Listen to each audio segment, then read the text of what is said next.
Greetings and good evening, everybody. Welcome to our first sports show, and it seems like eons and ages ago. That's truly a sports show, sort of. I don't know. We might still take a right turn, but greetings, Dadman, walking here with you with Sports Weekly again. Not just with me, but with JT Kirk. JT, how are you doing tonight? Personal foul, 15 yards on the host. What did I do? I don't know. Okay, Didn't pay your fee. No. To the ref, the officiating staff. Remains first down. That's okay. Okay. That's okay. I didn't think of the penalty before I started doing it. It's fine. It's fine. It's like an Angel Reese pass to nobody that goes the other way for a layup. So. But oh boy. Well, hey, when it's bad, we're going to talk about it. We're going to call it out. You know, including like the WNBA. Maybe we'll talk about that as the years go on. Because if the shoddy ass officiating keeps up in that league, it makes news. You know? Oh, it does. They have an incentive not to call anything because it's more like the WWE that way.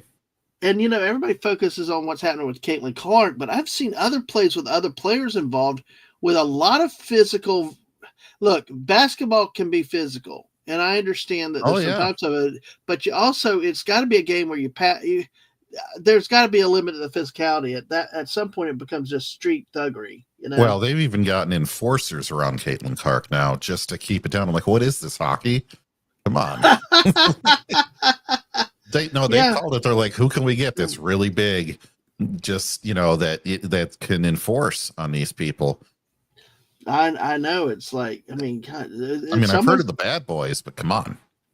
Oh yeah. I mean, you're from the land of the bad boys and the street trash players, and with Lambier, Rodman, God, was it Lambier, Rodman, Dumars, Thomas, but there was Mahorn, Rick Mahorn. Oh yeah. God, I'm showing my age now. Now, you were just a toddler when those guys were around, weren't you? I was, but they were still popular into the 90s when we went to those nasty teal and purple. Looked like it in white. Looked like you're walking into a doctor's office going into a Pistons game. Gotcha. But Isaiah Thomas, Joe Dumars, Bill Lambier, Dennis Rodman, and Rick Mahorn. So you only forgot about Isaiah Thomas somehow. Yeah, well, because he had this smile, and always everybody treated him as the nice, quiet guy, and he, back when it was great to represent, when it was okay to be wild and crazy and riot in Detroit, because we were at least winning titles every once in a while. So, yep. Oh my goodness! But hey, well, great. Hey, so folks, see, you can't say we don't talk women's sports. We just did. We did. And I'm seriously, I mean, if they can play good enough, we'll look at it to some degree. But maybe we'll look at stats. I just see that Clark is playing. They're at halftime. Indiana Fever, and it looks like probably the Phoenix Sun 44-42, but the Fever are 11-10, and the Sun are 3-18. Mm-hmm. Oh man, well, we'll take a look. We'll see what happens. But I see that I need to watch out for myself in the chat. Holy crap, JT, we got 12 people here right now. Can you believe that? Wonderful. Hey, make sure I'll smash that like button. We only got 2 likes, but 12 of y'all here. Thank y'all for being here. 11 on the YouTube side. Make sure you hit that like and subscribe. Let's get that one back we lost. Let's get up to 750 and follow us on the Twitch side. But hey, feel free. Make comments in the chat. You never know. We may take your topic. We will take your questions. We do like teaching the game and other aspects as we can.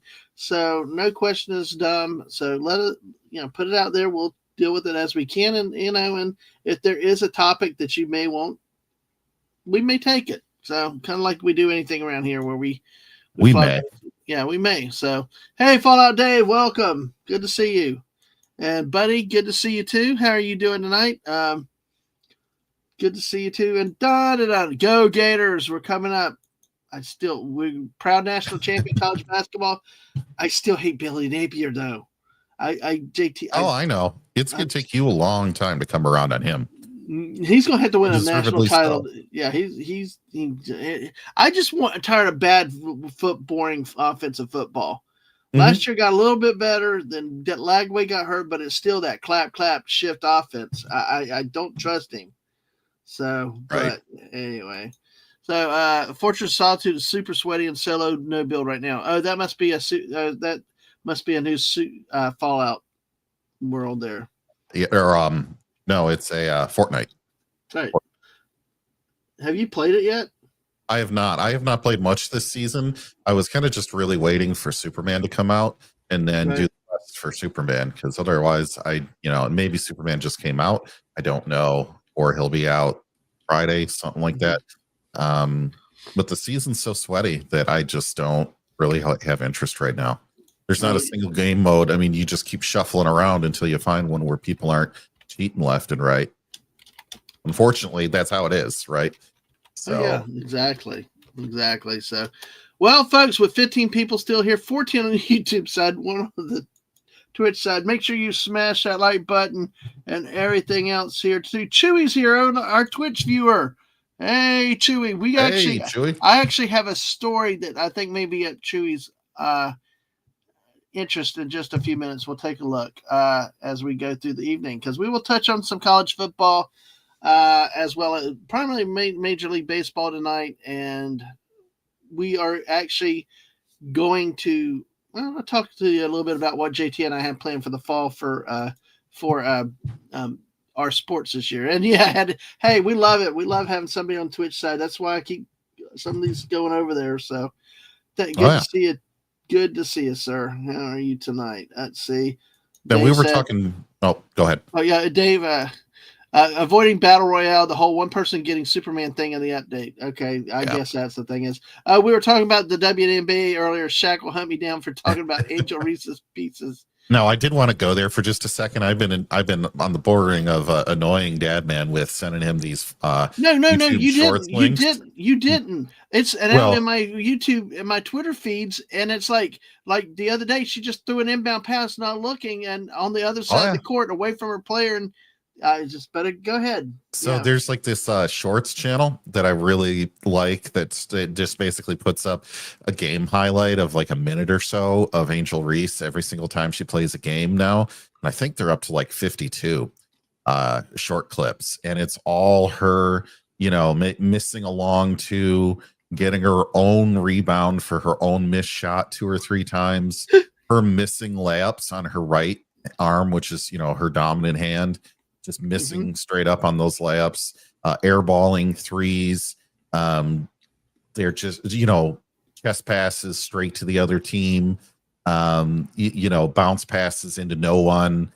She even, there was a really funny one, Dadman. I got to go back and find which one it is. The guy narrating over the top is really cheesy, but he's like, "Oh, Dak Prescott throwing in a Hail Mary. Oh, right, I can appreciate interception." I can appreciate that one, JT. I can appreciate that one. The most overpaid quarterback in NFL history. Yeah. If Fallout Dave is 100% right, most of her rebounds are her own missed shots. Yeah, and it's like, okay, if you lead the league in rebounds, who cares about all these double, triple, blah, blah, blah, when you are like shooting 12% and you lose all your games because of that, Yeah, Buddy said that and loves that. She leads the league rebounding as a retort. Yes, and Rodman, who did it while hungover and smacked down his head most of the time. Yeah, that is true. But and hell to West Kegel. Good to see you tonight. But yeah, it's it really. I do support women's sports. I think that they can be a lot of fun and a lot of interest. I like I told you, I love watching women's college softball. Definitely better than men's college baseball. It's faster paced. They play harder. It's different to me. So I will watch and support women's sports when they're good. But like she's just there because of this name, and in the name was because she got drafted as the #1 college player of the year, something rookie of the year award, some nonsense like this, when really she might even ride the bench on most teams in the WNBA. And she comes out loud with all these statements about how she's better than Caitlin Clark and all this other stuff. I won't get into the nature of that debate, but brings a lot of attention to herself. And it's like, okay, well, now you're going to get the microscope. And when you don't even deserve to be a starter on a good team, maybe focus on getting the fundamentals right a little bit more. Well, I will say, let your playing do the talking. That's what it comes back down to. A bit old school. Now, like Chewy said, this is why it's called the dog days of summer. After the All-Star game for baseball, which is tonight, sports-wise, gets quiet until Friday when baseball resumes. You get, because like I said, there's not a lot to do. We're a lot of what we're trying to do right now is get our mojo back because it's been so long since we've gotten into sports, and we need to get back to researching, catching up hockey is news over. and all. Basketball's over. But we do get the SEC Media Days soon, and of course, Pat McAfee got praise and backlash because why is he so overexposed? But I, for one, cannot wait for August Spirit. Me neither, Chewy. I am so excited. The only problem is my damn Florida Gators start with friggin' Long Island. Is that Long Island, New York? I don't know. It might as well be a friggin' iced tea for all I care about. Why the hell am I going to waste time watching that damn game? Play the friggin' Miami Hurricanes. Private school in Brooklyn, New York. You know, a football powerhouse. Jeez. I mean, they've done some stuff in basketball every once in a while, but anyway. Total enrollment in 2015 was 8,000 students. Nice job, Gainesville. Nice job. Now you wonder why. Well, let's jump onto that a little bit while we're here with this, is because one of the stories that's been going back and forth is I know, buddy, but still, softball is smaller field of play. But when I grew up in the 80s and 90s, that's not how women's softball was. They stood there all day waiting for walks, and it was always bunting. The game nowadays is played much differently than it used to be. These girls go out there to swing the bat now. JT, I don't know if you're used to old fast pitch women's softball, but I know at one point it was like they were walking and bunting the whole time, and it was frustrating. But oh, jeez. But I do. Hail to Legatus. Good to see you too. Good to see you too. And yes, I don't like Pat McAfee. I mean, hey, if you do, it's like it's like quit putting somebody. It's like Pedro Pascal popping up everywhere.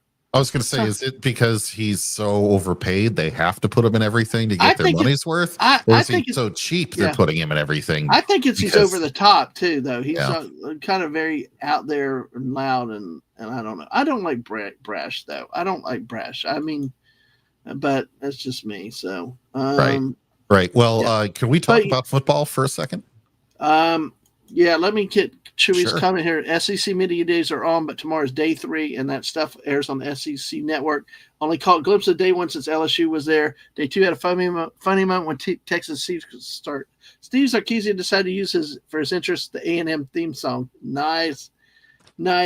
Trolling Texas A&M, dude. I that's where I'm ready for sports. And what I want to talk about before you go into that, JT, what our plan is, like I said, is we're going to get started. We're going to get back in these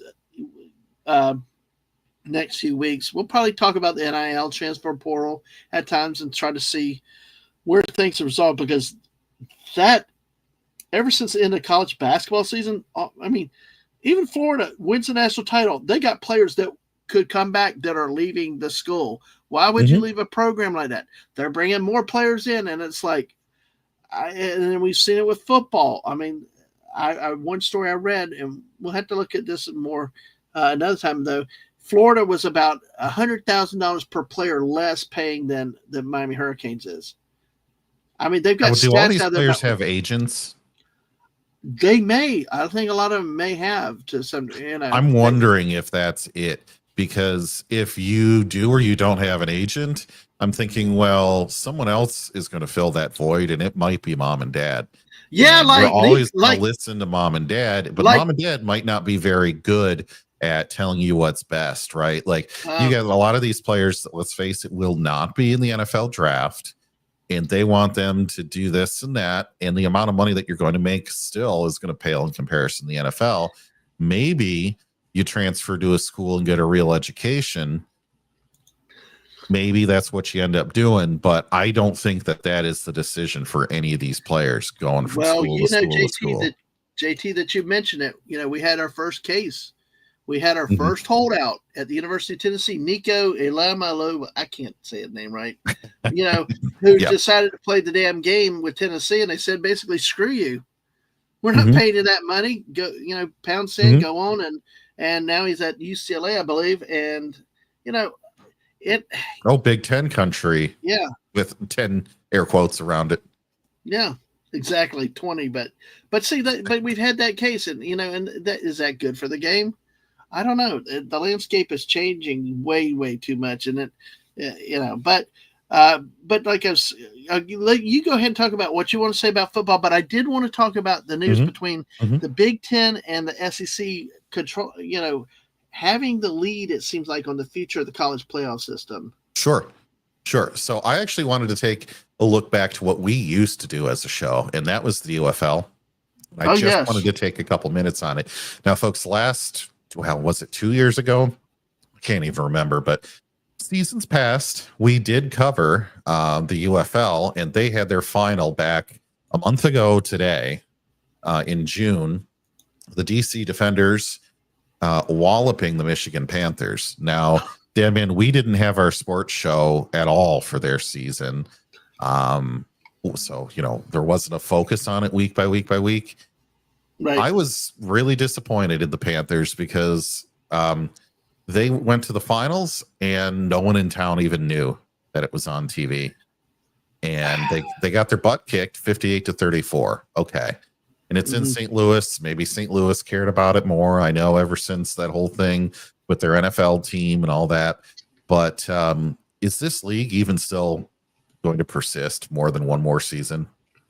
I don't see how, because I've watched it for several this year.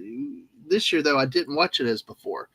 Right. The quality of the football just didn't seem there, because it was like everything was a screen pass, wide receiver screen or 2-yard pass. I mean, there was not the open attacking down the field type of quality. And of course, it depends on your receivers, depends on your quarterbacks, and that's been one of the problems in the league, is having enough quarterback play. Right. And it just, the games seem different. They seem clunkier this year, and not really as exciting. And I don't know what you do about it. And like we mentioned with the league attendance, hell, that's been everywhere. I mean, they thought it was bad with Orlando the year before, but nobody goes to these games. And I think one of the things is marketing is huge, but what makes the games boring, if you split off into these two conferences, you're going to play like the same three teams over and over again in your season. Well, I'd rather see them scrap the conference format altogether and at least play all the other teams once. Well, see, yeah, and they I think that they do the way they do. They play each other and their side twice. But the thing is, I don't think these cities support football. See, what they did is, if you want to bring back the USFL and XFL, whatever, combine on them, that whole thing is gone. If you want spring football, then find good teams. For instance, I think Jacksonville should be a team. You need to look where support is. Now, Jacksonville would not probably support like that, like 60,000 maybe, but I think you could get 30 to 40,000 easily in a city like Jacksonville, because we love football. We had the Jacksonville Bulls, the history of this town. People would turn out, for what these tickets go in these other markets. But you gotta have football where it's passion. Birmingham, Alabama. No offense to my friends in Alabama. No, not large enough either. I mean, in Michigan, hell, Detroit. They're not going to drive downtown for some like glorified high school football. I mean, which is sad, because you need. It's great you have St. Louis. I think DC has good fan support, but I mean, see all the other teams with Detroit, especially, you don't really have the people in the city. The city back in the 50s could support up to 3 million people, and there's under 750,000 left. So out of the 6 million plus in the metro area, you're driving in, you're making that commute. And the city of Detroit, while it's been better than it has in some decades past, is not a nice place to go and drive. The infrastructure is terrible. The parking is outrageous. And you want to get the hell out of town as soon as the game is done. So, in the spring, you've got plenty of other sports, plenty of other things in life going on that you don't necessarily have in January when the playoffs are going on. One of the things that I think was a big benefit for the Lions for a number of years was that they were based in Pontiac. And Pontiac is northwest of Detroit. Oh, please don't tell me they did what. Please don't tell me what they did, what the Miami Marlins did, and move into downtown. Oh, Detroit moved back into downtown back in like 2000 with Ford Field. I mean, I've always remembered Pontiac. All the Yep. years Pontiac, Silverdome, or what? Oh Yep. God, Yep. really? And it was right around most of the northern suburbs who frankly, had the money to spend on your tickets and beer and all the rest. But the population was up there and the road system was better up there. So you make this trade off and then you try to put a minor league team in that venue. Like even the Pistons and the Red Wings that play across the street, until the Pistons made the playoffs this year, they were closing upper levels. They were closing off lower level sections. Yeah. They could not get people in during the week for an NBA game. Look at friggin' downtown. Miami. That's supposedly a major league team. 5,844 people, which Claimed. might only have been 200 people a Monday night. It makes no sense. We went when it was on the Miami-Dade Broward County border. Like you said, there's better infrastructure. The interstate, the turnpike, they all emptied right by Pro Player Stadium.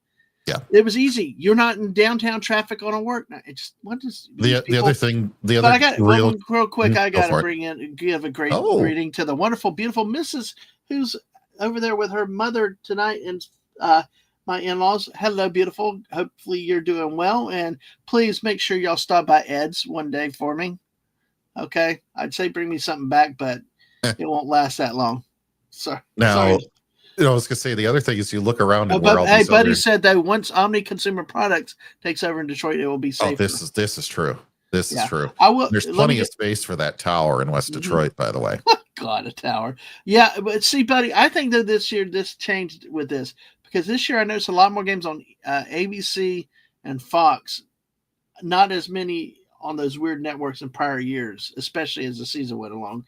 But I know really for them getting off the ground, it really has been crazy. And yes, you've got to get that consistency. But then again, Saturday afternoon may not be the time for football, though. You never know. So, okay, JT, what's your next item with that? Yeah. Well, I was going to say, if you look around at the rest of these teams, you have Houston and Arlington. So you have two teams in Texas. Maybe you're not going to get anything great. You have an Alabama team, a team not in the biggest city in Tennessee, and then St. Louis. So where are all the other teams? You need a team in Florida. You need a team in New York or New Jersey. You need a team out west in California. Shoot, I think Denver could probably support another team, but you need to hit more regions to make it a national sport. Right now, this is like a Texas and East Midwest / it's like a Mississippi River and Texas league. Memphis, and you're never going to make it unless you can get 5-6 more teams in this league not in these existing areas. Exactly. I mean, that's what made the USFL good was, it was a national league. Right now, I like that description of Mississippi River League. That's that. And see, here's the thing. It's like here, people will pay and they go. Have you ever watched Banana Ball? Yeah, you showed it to me. You told me what it was.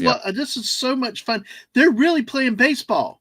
They really are playing baseball, but they're showing off and having fun with it. And they're selling out football stadiums in Denver and Nashville. I mean, it's really, really, while the other leagues, the other pro leagues can't sell out the stadium and the USFL can't, or the XFL. But yeah, I love that. I love that.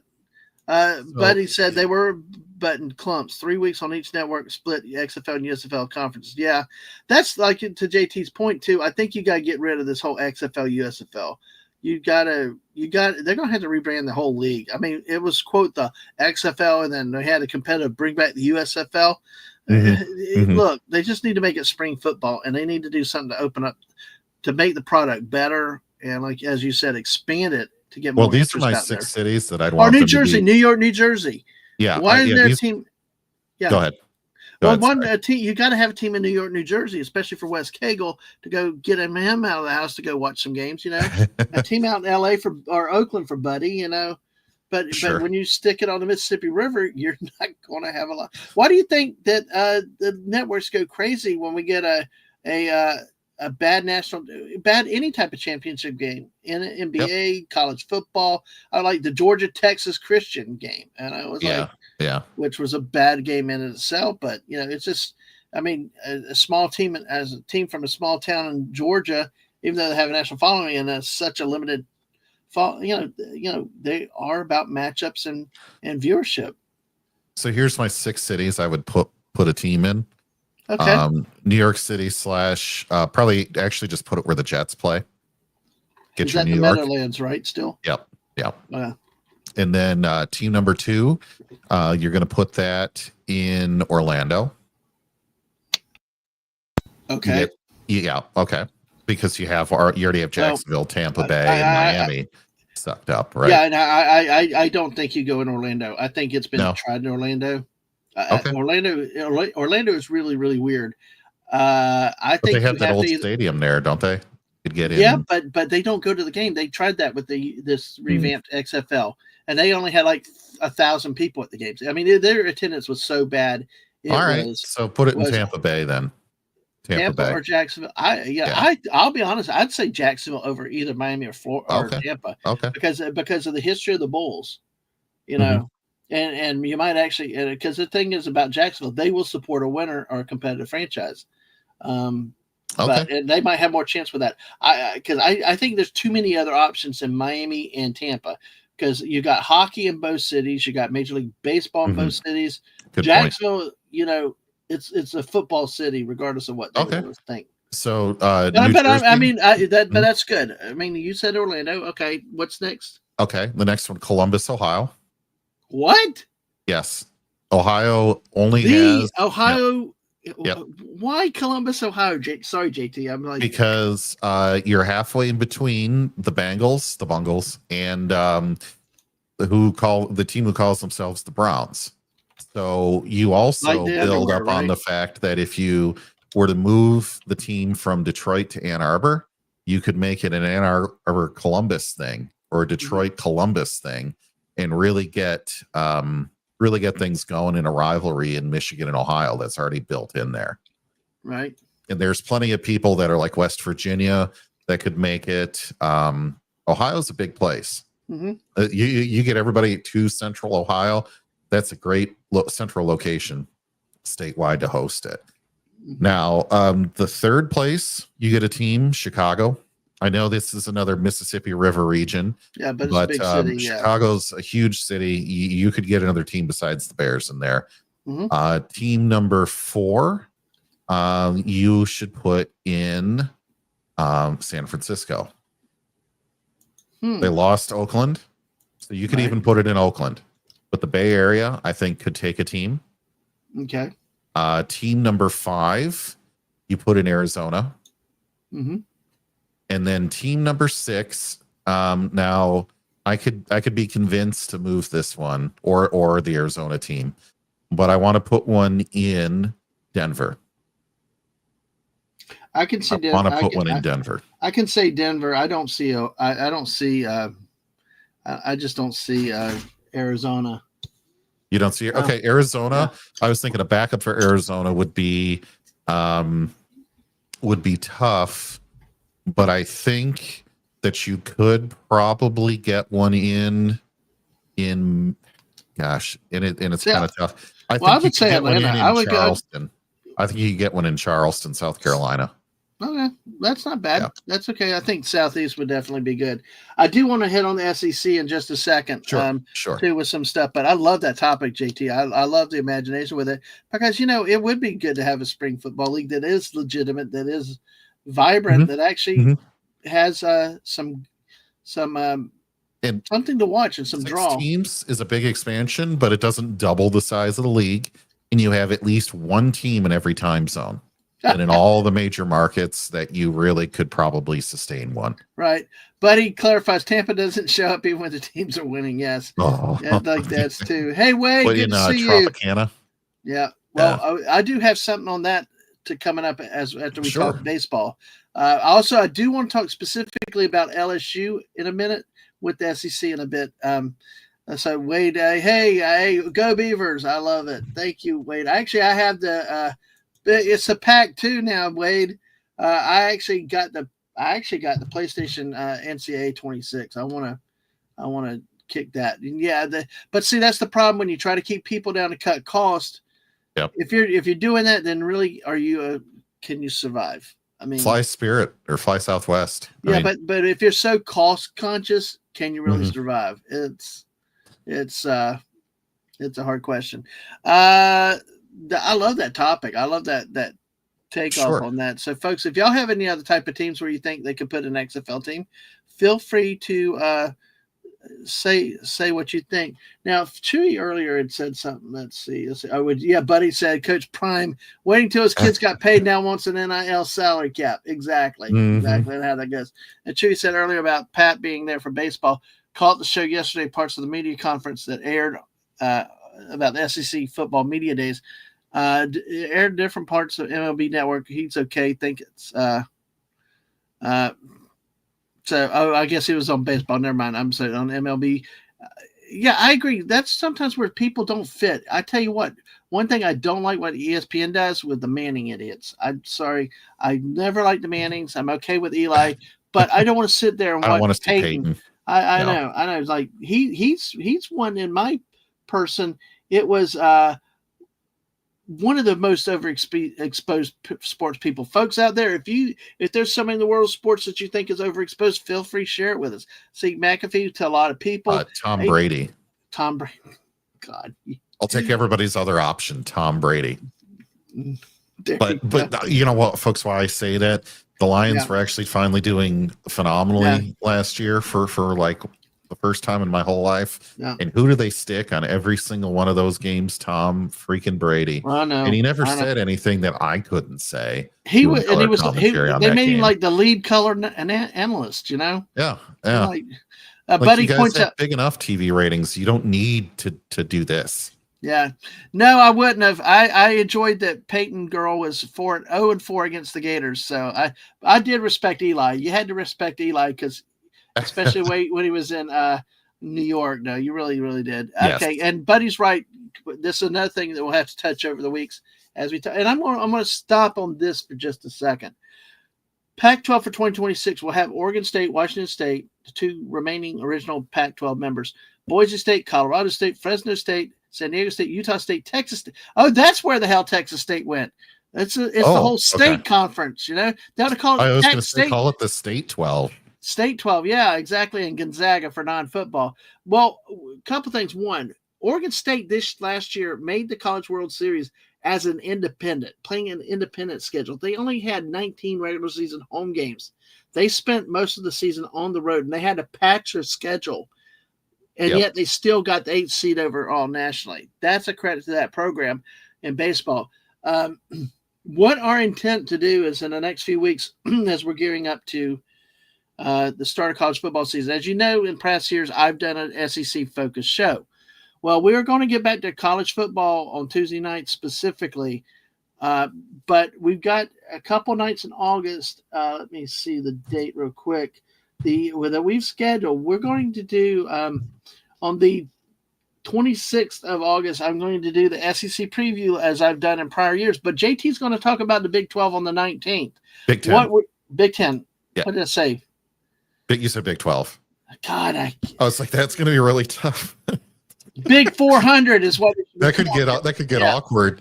We get up there and everybody's looking for me to do Big 12, and I'd be like, what are we talking about? Ohio State, Michigan, but yeah, but that's our plan this year is to make the college football weekly a little more national. We're going to talk about some of the games. We're going to have our previews from our home conferences, and then during the weeks, we're going to highlight games from both conferences and even around the country. Make it a little more national this time. I know our friend Chewy out there really is big into some of the schools out west, like the Mountain West Conference and stuff.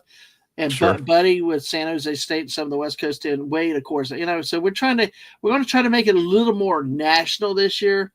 Because look, I could go on about the MAC, the Mid-American Conference, for like 3 shows, but I think Dadman's going to be grabbing a pillow and snoozing after about 10 minutes. I'll just invite Buddy on with you to sit through that. But that's why what I wanted to hold on this to talk about that. That's what our plan is to coming up in the future for football. The next few weeks is we're just more trying to get refamiliarized into streaming together and maybe talking about some of the things that have happened since the off season.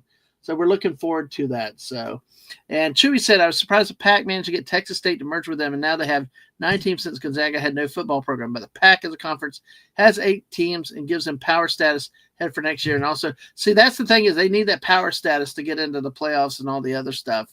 Oh, wow. Then they have now, because last year the Pac-12 was on CW. I was like, damn, I could catch the Beaver games pretty much every week on CW, but that's good. Actually, him getting a real team. No, but Buddy said it's worth having Tom Brady to see how mad the normal broadcasting crew gets when he's on with them virtually. Yeah. No, you're Big 12. But yeah, a lot of that commentator stuff. Buddy has it right. They the players that played in the 70s and 80s, those guys played in a completely different game than what it's been for probably 2 decades now.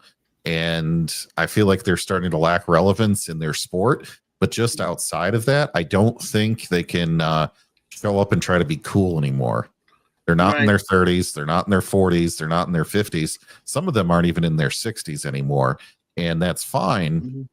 You can still call a game of ball, but then don't try to come out all flashy and try to be trendy and cool and do what the youth are doing these days, because it comes off very inauthentic and very cringy.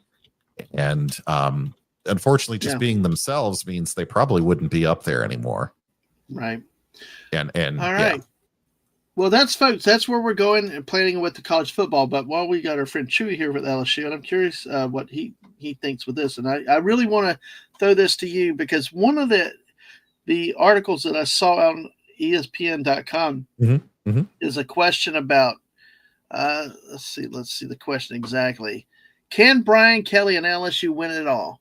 That in his 4th season with the program, the coach is facing pressure to win a national title.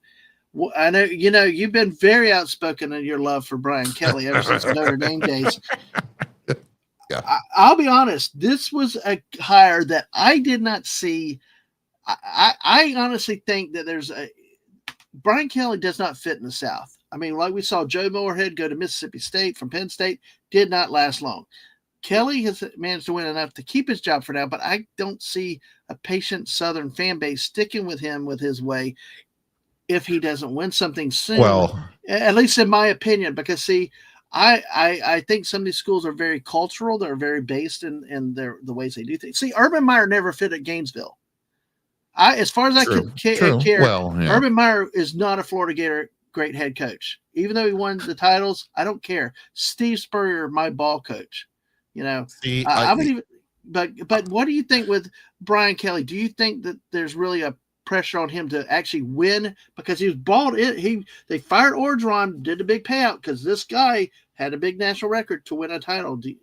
I thought he should have stayed at Notre Dame and taken a better job than LSU. The thing about what you're saying here is, there are some regional historical things that happen at a lot of these schools, especially in the South. But college football every year is getting more and more nationalized, more corporatized in its culture.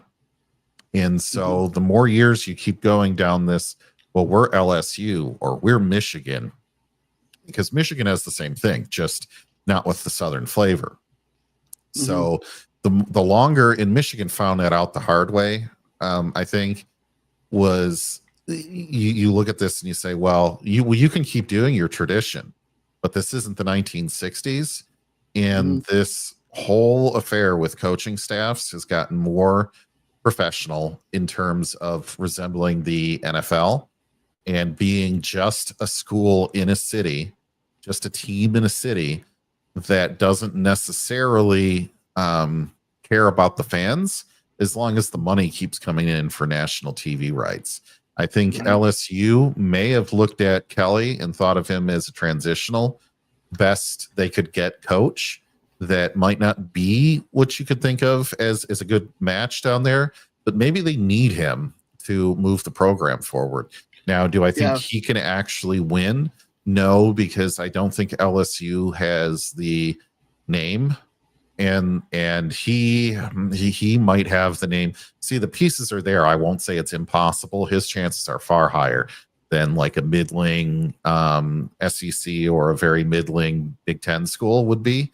I just don't he's think got a better chance than Florida does, I believe. Yes, I think you're right with that.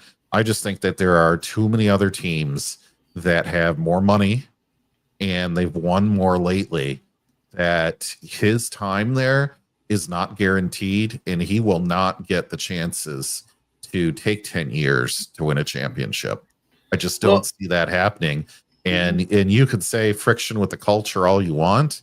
I don't know if it's necessarily his problem that of the culture of him not fitting in. I don't know if LSU fits into the way that to be an elite top 10 school you need to be. Because how much of tradition in Alabama is there still? I don't know. But from the 60s as a team, I think a lot of that's probably been hollowed out because they wanted to win. I think with Saban leaving, whatever tradition's gone. I mean, now with this new guy, it's now advancing into something else. Ohio State has no Midwestern culture left on it. Yeah, that team it's an is NFL a purely team. NFL stylized team. Like Buddy said, it's a pro league now, especially at the top 25 level. Yes. And how bad do you want to be in that? And I don't know if LSU is spending that money and able to attract that talent that other places are. And look, in the NFL, it's not perfect to do that either. No. Detroit has had people for years say, I don't care how much they want to pay me. I'm not going there. Well, I will tell you, I actually have an article about LSU and Brian Kelly spending some money. Let me get to that. But hey, small town Republic has got it all. If anybody about money was the end of all, Texas A&M should have like 14 national titles after what they paid Kevin Sumlin as a head coach, then go away, and then Jumbo Fisher to go away too. It's like it definitely could be. It definitely could be. I mean, the Patriots always have money. Cleveland, the Browns are not a big team. Nope. By the way, do you know that Small Times are one of our resident Auburn fans? Oh no, I didn't. Yes, he and B from O, they represent the great Auburn University from the state of Alabama. So, yeah, exactly. Buddy's right. We'll work for the Cowboys then. Yeah, it's not the be all and end all, but it certainly makes 3/4 of your push. I mean, it's the difference between pushing uphill and pushing downhill on a lot of this stuff. I think though that it probably makes a bigger difference at the college level the more you pay than at the NFL. I think because of the talent level at the NFL, it balances itself out. But at college, if there is still a dramatic amount of drop off between the great players and the average players. So, and it's much harder in the NCAA too, in terms of finding the real talent out of this, because you've got less tape to work with. You have a larger geographical area, because by the college has filtered out the best players for you already. Yeah. By the way, this is one story. We're going to get back to this LSU story in a second. I really not wait to see FSU self-destruct again this year, because Norvell over there, I mean, the riots in Tallahassee, it's like, I mean, last year, as bad as last year went for the Seminoles, it was ugly over there with the way they went. All after the season when, we got robbed by, you played nobody in the ACC, FSU. Come on. If Clemson's down, where are you? Miami's down. Where are you? Hey, Fallout Dave, in case I didn't say hi to you earlier, he snuck in there, but I think it was earlier. One of the biggest issues with LSU that happened this year in the offseason, and you know about it up in your great state of Michigan, which is probably one of the death knells, I think, of college football. They had a commitment for a quarterback, Bryce Underwood, at about $7 million. Michigan paid this guy that's never played a down in college football $10.5 million to leave LSU to go to Michigan. Yep. And this article on ProFootballNetwork.com says that Brian Kelly clarifies future LSU donations after sending $1 million to meet schools' NIL goals. That this situation was a wake-up call to Kelly to rewrite the rules of how Tigers compete in college football's new reality. So he's ended up putting his own money into it with $1 million challenge to test the LSU fans. He and his wife, created a $1 million match fund, a direct response to losing the nation's top recruit. The initiative, announced in December, pledged to match fan donations to LSU's NIL collective dollar for dollar. Remember, collectives, 501c3s. These are not taxpayer-funded organizations. These are things off the books. These are not governmental agencies. The Kellys directed their contributions to the Tiger Athletic Foundation's 80s Excellence Fund, putting their personal finances behind the program's recruiting efforts. The article goes on to say the campaign ran from December 13th, 2024 through February 5th, 2025, designed to galvanize the LSU fan base around the Tigers' evolving NIL structure. Despite signing the 7th-ranked recruiting class in the SEC, LSU lost 4-star defensive back Cade Phillips to Texas late in the cycle, adding pressure to the program's NIL operations. What Kelly's NIL strategy means for LSU's future. At SEC Media Days, Kelly explained how NIL fits into his broader vision for building a championship program. The coach emphasized using the transfer portal to address depth issues across the roster. Quote, "We went into the transfer portal to really build depth, championship-level depth across the board," he said, naming incoming players like Patrick Payton from Florida State, Varian Brown. Oh, man, Kentucky got screwed with that. Jeez, that guy's a good player. Mansour Delane in the secondary. Kelly positioned his personal NIL contribution as a catalyst for broader fan engagement. He understood that LSU's passionate supporters needed to see leadership from the top before committing their own resources. He says, quote, "My wife and I had $1 million gift to help support our NIL. That was a lead gift because I knew how passionate our fan base was. We had 1,600 supporters followed that up. That raised the number to about $3.5 million. The Tigers' NIL efforts culminated in a $3.2 million fundraising result, building momentum as the program enters the 2025 season. However, Kelly was realistic about the sustainability of such personal investments. Quote, "I'm not going to do $1 million every year," he said with a smile, before adding, "NIL is still something we have to navigate through." Despite the financial focus, Kelly connected LSU's NIL efforts to the program's core mission of developing players both on and off the field. It comes back to the one goal that I started with, that is we want to graduate our players and play for championships. As LSU prepares to open the season against Clemson, Kelly's leadership in NIL shows a program adapting to college football's new landscape. The college's willingness to invest personally demonstrates how seriously LSU takes the challenge of competing for elite talent in an era where prestige no longer alone guarantees recruiting success.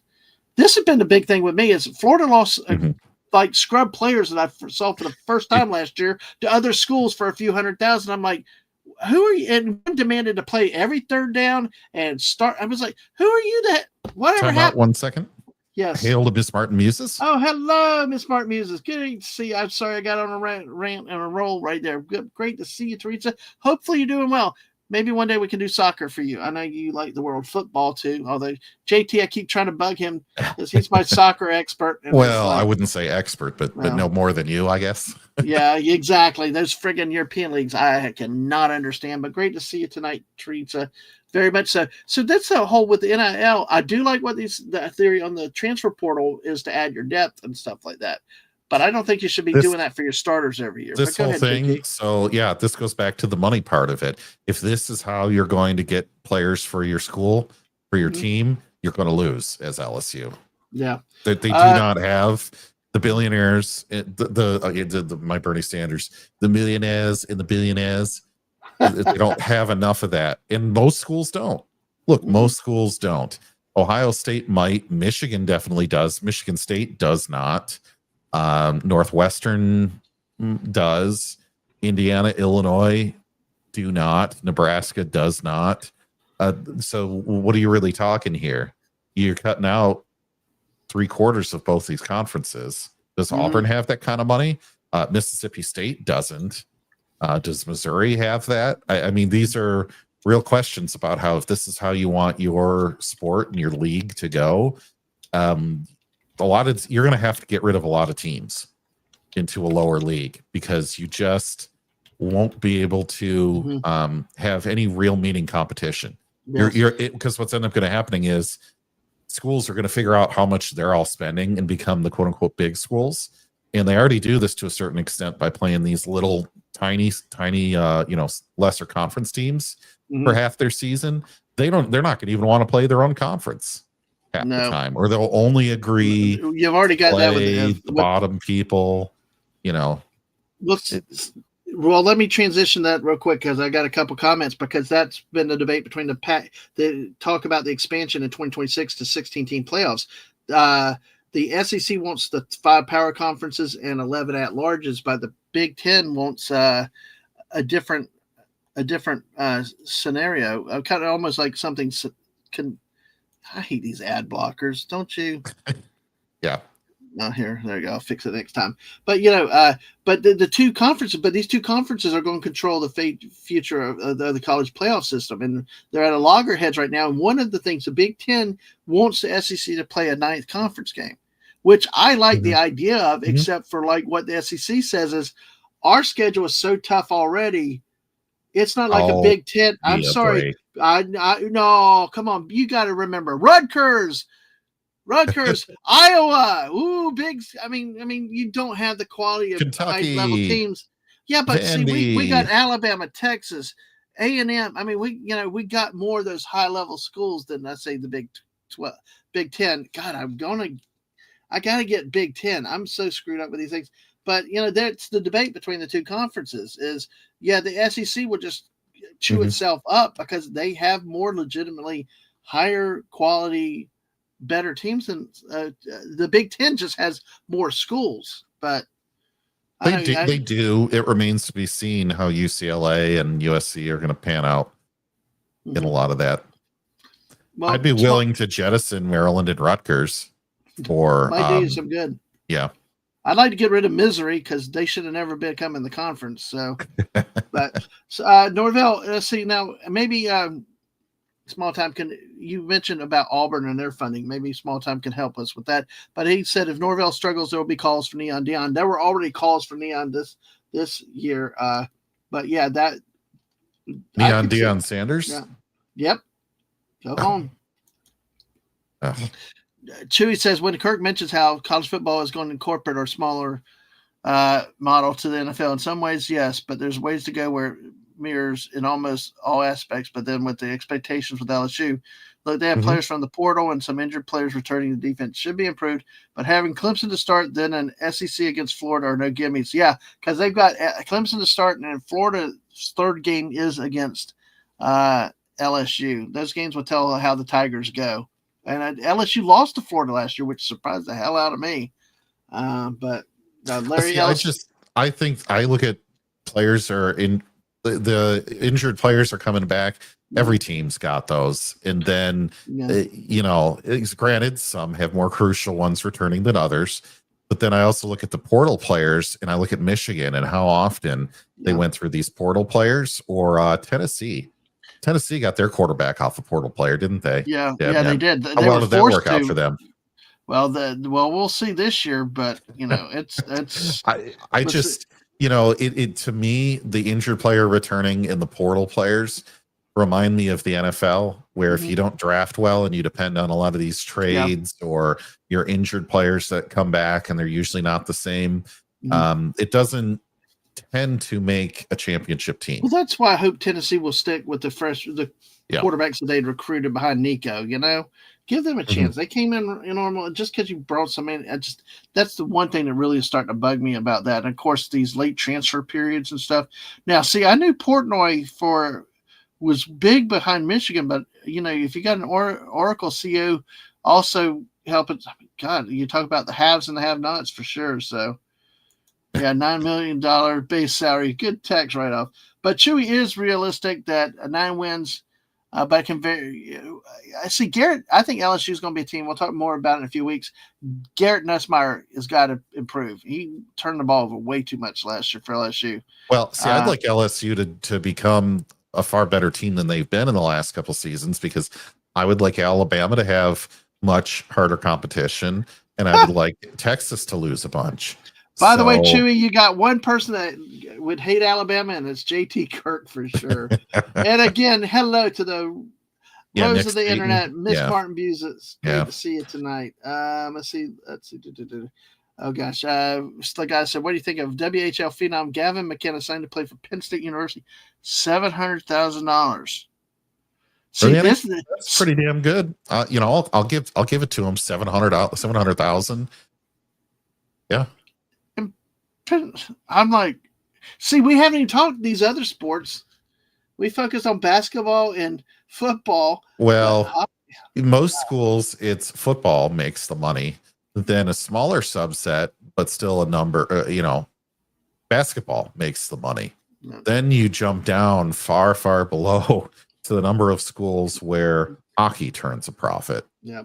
And then you're basically done because, you might be able to find a school where baseball, makes all the money for the rest of the athletic department, but that school's going to be 5,000 students, something like that. And there might be 3 of them out there. Exactly. So it just, nobody puts the light on college baseball or hockey, even though they're probably getting money too. Yeah, they at are. This point. Well, folks, we are going to get to Major League Baseball. I do have an article about the Tampa Bay Rays too coming up, so we are going to be going through topics tonight. But let me I love this Brian Kelly question because I wanted to get your thoughts. Chewy's an LSU fan out there. We got Small Time Republic for Auburn, but the colleges. This is another article from 247sports.com. This is dated. Well, actually, this was last year. It's a little dated. It's last year. But, we can use it as a barometer for going forward. But going into the start of 2024, let's see. But ranked by NIL efforts. Now, I guess this is total fundraising efforts. Okay. But not necessarily what they pay out. That's what happens. They basically collect these funds and sit there in these organizations. It's not a nonprofit. Even though they might be coded that way. 501c3s, yeah. But they're not trying to spend all the money they bring in every year. Yeah. Memphis Tigers ranked number 50th at $170 million. My Oregon State Beavers ranked at 47th at $201 million. Mm-hmm. Okay, so we're talking about some money. So let me with this article, it says synonymous with college football's biggest brands, there's a direct correlation between booster generosity and substantial success in recent years. A wealth of resources strengthen college football teams in the game's new era of NIL. Record-setting revenues figures within the SEC and Big Ten is a shot in the arm to teams consistently in the playoff conversation. Which universities had the most generous athletic boosters? According to the total cumulative donations and contributions findings from 2005 to the end of 2022 season versus the USA Today and the Knight Commission, programs who receive the most donor funds tend to have heightened advantage against others through recruiting success, coaching prestige, facility enhancements, and other upgrades. Only public universities were included in the findings. With expansion, so this does not include private schools. With expansion and conference realignment being the primary talk of the point, of course, to 2024, financial security trumps all moving forward in college football's new era, and the haves are further separating from the have-nots from a monetary perspective. Here are the nation's top 50 universities at the end of the 2022 season who had the most generous givers. So this is not just necessarily NIL, but it relates and it does tie in with it. Number 50 is the Memphis Tigers. 47th are the Oregon State Beavers at $201 million. Since Coach Prime and Wade's here, Colorado was 46th at $208 million. This article also, Arizona State Sun Devils at $265 million at number 40th. And this article said that Memphis is the only group of 5 school in the top 50 of the last 17 years. What does that say about the sizable gap between the Power 4 conferences and G5 ranks? The number is likely higher now that data has aged after FedEx announced in April of 2004 it was funding $25 million for Memphis NIL. Wow. It is believed to be the largest corporate partnership with athletes per CBS Sports and is earmarked to fund $5 million in NIL per season for Memphis athletes in the next 5 years. You have the top 10? Oh, we're getting there. Oh, okay. Just come in. Hey, Jess, welcome. Even charity, non-for-profit, don't try to spend everything. Yep. Cushion, yeah, and that, like this gift from FedEx is meant to be spread out in future years. But hey, Jess, Great to see you too. Chewy says, another factor I wonder about LSU outside the defense with the players that were hurt from last year in the portal is offensive line because of what was lost in the NFL draft. And the two games I brought up is what determines how Tigers can fare. Exactly. Big non-conference game, and LSU's shown flaws but played okay. But the way these other SEC teams look, I look out for Ole Miss if a team not named UGA or Texas to make noise. Yeah. See, I'm surprised Florida beat LSU last year. I really am. I have no faith in Ole Miss. I really don't. I mean, yeah, they beat Georgia last year finally, but every time I put faith in Lane Kiffin, or I like to say Lane Kitten, he doesn't perform. So until I see Ole Miss really win something, I think the last 2 years they had the talent to do something they're going to. Mm-hmm. And then last year they laid that big egg at home against Kentucky. On talent and potential, I had last year Georgia and Ole Miss in the SEC championship game. That's really kind of how sour I am with Lane Kiffin there. So did you have something? I was going to go continue with the story. Oh, I was just going to say, I wanted to figure out who spent the most and where they ended up at the end of the season. I do need to step away for just 20 seconds. I will be right back. All right, no problem. The great Kentucky Wildcats are $302 million at 36th. 35th are the Ole Miss Rebels at $310 million. North Carolina Tar Heels at $344 million. Hey, Jess, and to you, JT, of the Big Ten, the Illinois Fighting Illini at 26 for $373 million. The article says that UNC cracked the top 30 with some of the ACC's top givers would contribute a large portion to men's basketball and football. There was always a handsome payoff on the hardwood for the Tar Heels' efforts as they were able. This goes back a couple of years. Armando Bacot last season through NIL, and veteran point guard R.J. Davis returning the fall. Ironically, Tar Heels coach Mac Brown said this summer his star running back turned down a NIL opportunity worth 4 times more than what he's receiving at UNC to stay in Chapel Hill. So you do have stories of players turning down more to stay in places. Number 25, the Penn State Nittany Lions at $386 million. There you go, Wes Cagle. Back to the Big Ten, we got Wisconsin at 24 for $389 million. 22nd, the Washington Huskies at $402 million. And JT's Michigan State Spartans at 21 with $439 million. That actually surprises me they're that high. Among public university out west, Washington's givers were substantial at just over $400 million. That came before the Huskies' rise during the 2023 season that included a conference championship and a national title game appearance. That number has to increase over the next 2 decades to maintain the Huskies' competitive balance in the expanding Big Ten. SEC schools, South Carolina Gamecocks at $466 million at 18. Clemson, as mentioned earlier, 17th at $476 million. Hey, JT's big Iowa Hawkeyes. Wow, you people, those Iowa fans are desperate. They need. Oh yes. They need some point production for $477 million. Founded it. And I was like, of course, it's not just football. I got to remember that. But it's just, dang. I mean. I thought I had it rough with Napier sometimes, but God, I hate. But for Iowa, you have to pay more to get players to want to go there. Yeah, that's a built-in geographic disadvantage for a lot of these Big Ten schools. And that's what's happened with a school like Nebraska, in spite of their tradition and name and all. Which is sad because it's fallen off. Yeah, because people went to Nebraska because they were such a powerhouse. They went based on the name. It didn't matter if it was in the middle of nowhere or in the middle of America. It's beyond the middle. I think there was some average mileage per recruit trip that you have to make, and it's something like 25 times higher for a coach for Nebraska than it would be for like University of Central Florida. I've driven through Iowa. This one has Michigan. It's not. It's nice. It's not developed. No, it's not. It's flat and open. And I'll tell you, it was that in South Dakota were pretty cool. Your rivals, Michigan Wolverines at $493 million at 15. 14th with Tennessee Volunteers at $500 million. Alabama at $528 million at 12th overall. And then the Ohio State Buckeyes were 11th when this was happening. Now, remember, this doesn't include. This is before last year, though. So $536 million. Remember, this is August 2024.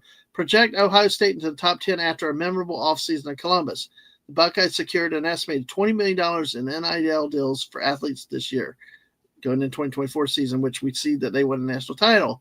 Also, Ohio State was the nation's leader in athletic revenue for the 2022 fiscal year. The Buckeyes managed that despite ranking just outside the top 10 in donations. Ohio State's annually inside the top 5 for revenue, but coming in at number 1 is a bit of a surprise over the second-rate program in this study, Texas. According to USA Today, in 2022, only 9 public schools outside the Power 5 conferences had more than $62.1 million in total operating expenses for the entire athletics program. Okay, now we get to the top 10. Are you ready? I'm sitting down. Yes. Okay, this name is kind of surprising, but this is not a surprise either, because this has been unlikely to talk about them leaving the conference. The Florida State Seminoles at $540 million. But they are not getting their money's worth. None of their programs, and baseball and women's basketball, maybe, but right. Well, this article, remember, August 2024, but this story's been around that the talk's been about FSU and Clemson leaving the ACC, and there's talk that they've been working with financiers and attorneys to fund a giant buyout to leave the ACC. But FSU has no worries in the financial giving department, according to the raw data from the USA Today and the Knight Commission. The Seminoles have received the most money in donations in the ACC over the last 17 years prior to last fall's unbeaten regular season, which has led to facility enhancements and athletic department growth. Going into 2024 season, FSU recently upgraded its football locker rooms, and other athletic facilities are impressive. It is a beautiful campus. No, he's mocking me for and it gets better about the smoking gun stories. Here we go. There's more. There's more. Auburn Tigers at number 9 at $580 million. Auburn annually seems to land wealthy one-off donations, but one of the biggest came in 2019 when the Tigers received $10 million from the Woltholtz family that was earmarked for the new practice facility. It was the largest gift in program history and pushed the donation-funded total to over $30 million for the new facility. The donors said at the time their giving was an effort to make the Tigers more competitive in recruiting. But we got Peyton Thorne. Yeah. Sorry. Auburn recently hired Hugh Freeze as his coach and recently paid ex-coach Brian Harsin a $15 million buyout. I think two things from I remember with Small Town Republic that stuck with him was Peyton Thorne and that Brian Harsin buyout. It's like, oh, gosh. Hope they enjoyed their Peyton Thorne. Yeah, well, I think Brian Harsin was a one-year coach, I believe, too. It was like I think they ran off Gus Malzahn, and they had to bring this guy in for a year, and then. Okay, did they get rid of him because he had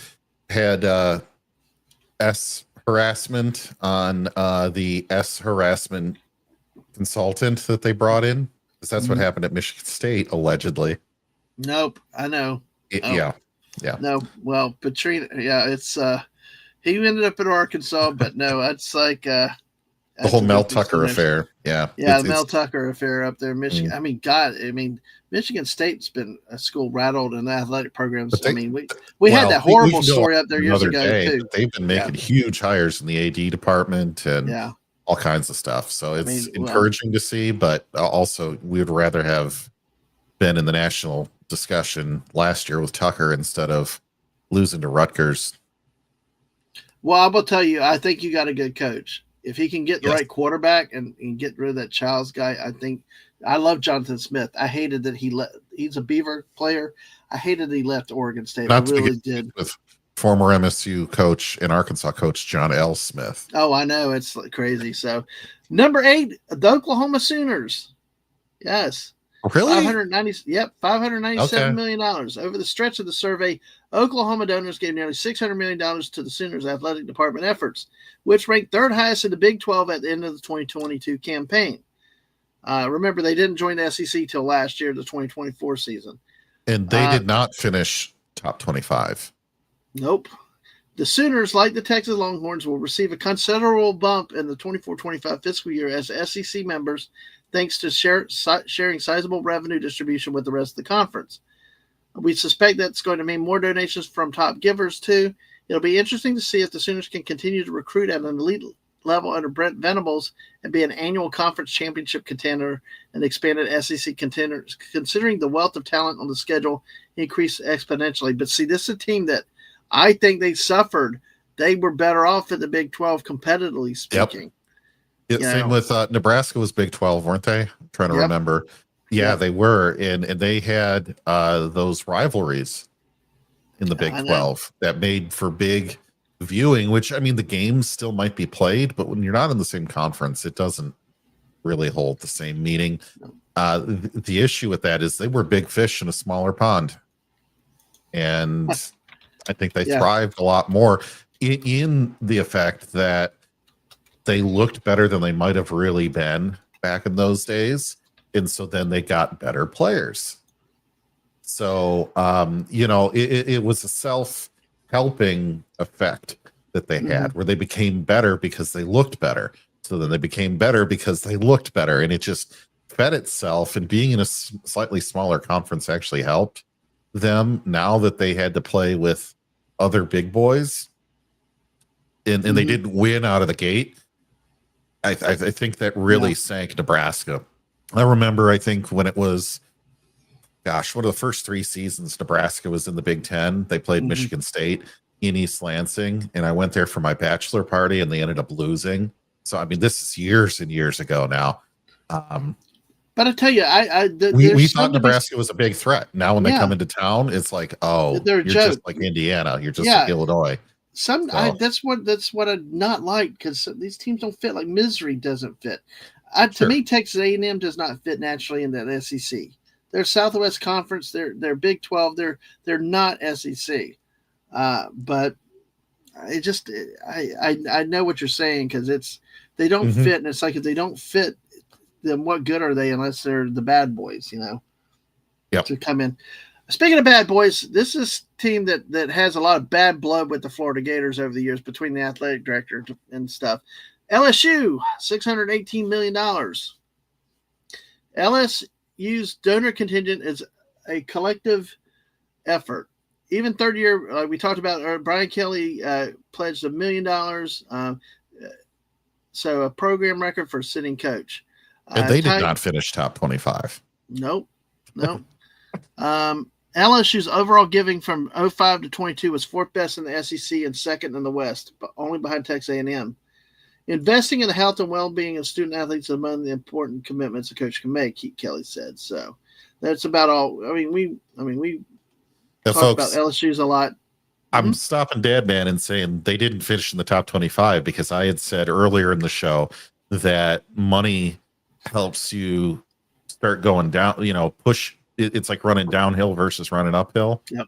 Well, so far, they put all that money in Dadman, and it's kind of making it seem like it didn't help. Well, and like Chewy had said earlier too, is also you still have to have the depth, you still have to have the good schedule. There's many other factors that go into it that get behind the money, or like Buddy pointed out, the Dallas Cowgirls. You got the most money through it. I mean, look at how many years the Yankees. Oh yeah, you need money plus competent people. You can't have money plus. I want to always say Jim Jones, but money plus the guy that owns the Cowboys, Jerry Jones. Yeah, I always call him Jim Jones. Which no, I can't say his name 3 times. No, I know. So. But here's one that really is surprising to me.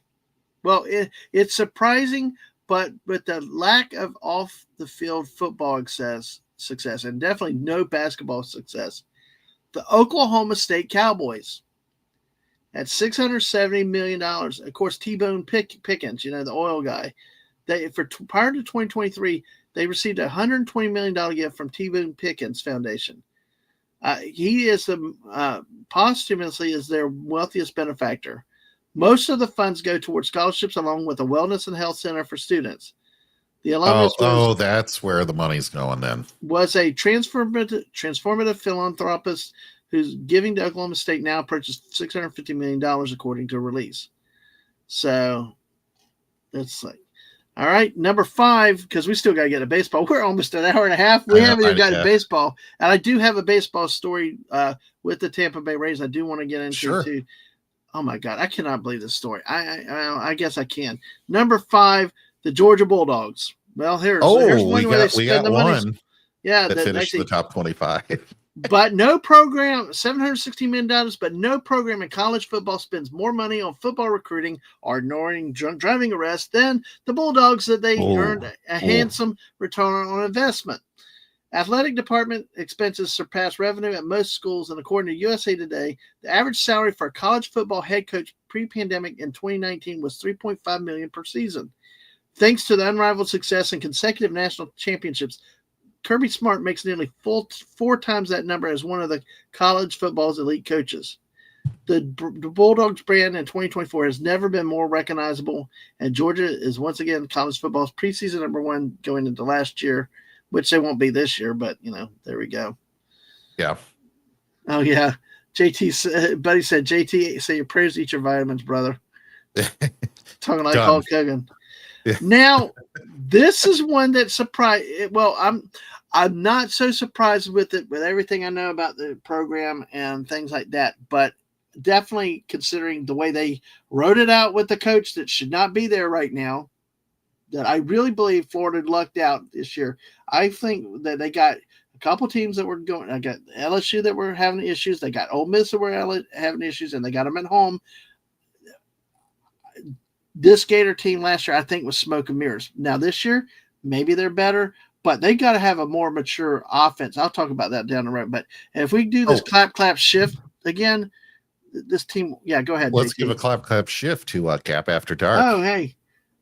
Sports Bah Humbug. I just read it. Hey, we love it. You stay here long enough, Gap. We'll find something you we're like. Actually following the money right now. Yes, we're following the money. That's one thing I want to teach people sports, how to enjoy sports. If you got questions about the game, but we don't just go behind the numbers in all the games. Right now we're talking about finances, and there's so much more to sports than just the games themselves. But go Gators! It's $663 million. In the top 10, we've had one team so far actually make the top 25, even though they're in the top 10 with money. Yep. Yeah. Okay. Well, at least for last year, you gotta acknowledge FSU the season before. I mean, at least. But yeah, these are really downers. The Gators have been in doldrums for years now. But the Conlon Company construction firm is said to be the largest donor in athletic department history in Gainesville. That he has given more than $22.5 million to Gators. Hey, you need some more investment on that, dude. But right. I guess it did. I guess at least if it's going to basketball, it helped. But he, the practice field facility bears his name. He also played baseball for the Gators. And, when he speaks of Florida, people listen. So there you go. Oh, okay. You follow the money and then you show me the money. We don't have the money. We'll be in the money. Yeah. Well, number 3 is the Texas Longhorns at $766 million. So we got another one that ended up there. So 2 out of 7.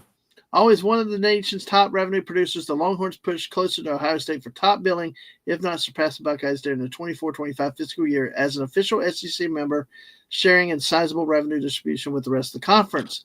Not exactly a sleeping giant in football. Sorry, Dadman, is the saying hook 'em tax write-offs? Nice. That's good. Not exactly a sleeping giant in college football, given this program's revenues number and resources devoted to winning. The Longhorns could hit supernova status in the new era if Sarkisian can put this team in the playoff every season. Number 2, $849 million. And like to our friend, a Small Town Republic earlier, the Texas A&M Aggies. This is one of the programs to me that not only did they violate the distancing policies in the league in 2020 and got away with it, and when the Gator coach called it out, everybody turned on him for saying let's friggin' break all the mandates. They did in that game against Florida. It affected the game, but this is the school that paid Kevin Sumlin a god awful amount to leave, and then paid Jumbo Fisher to leave.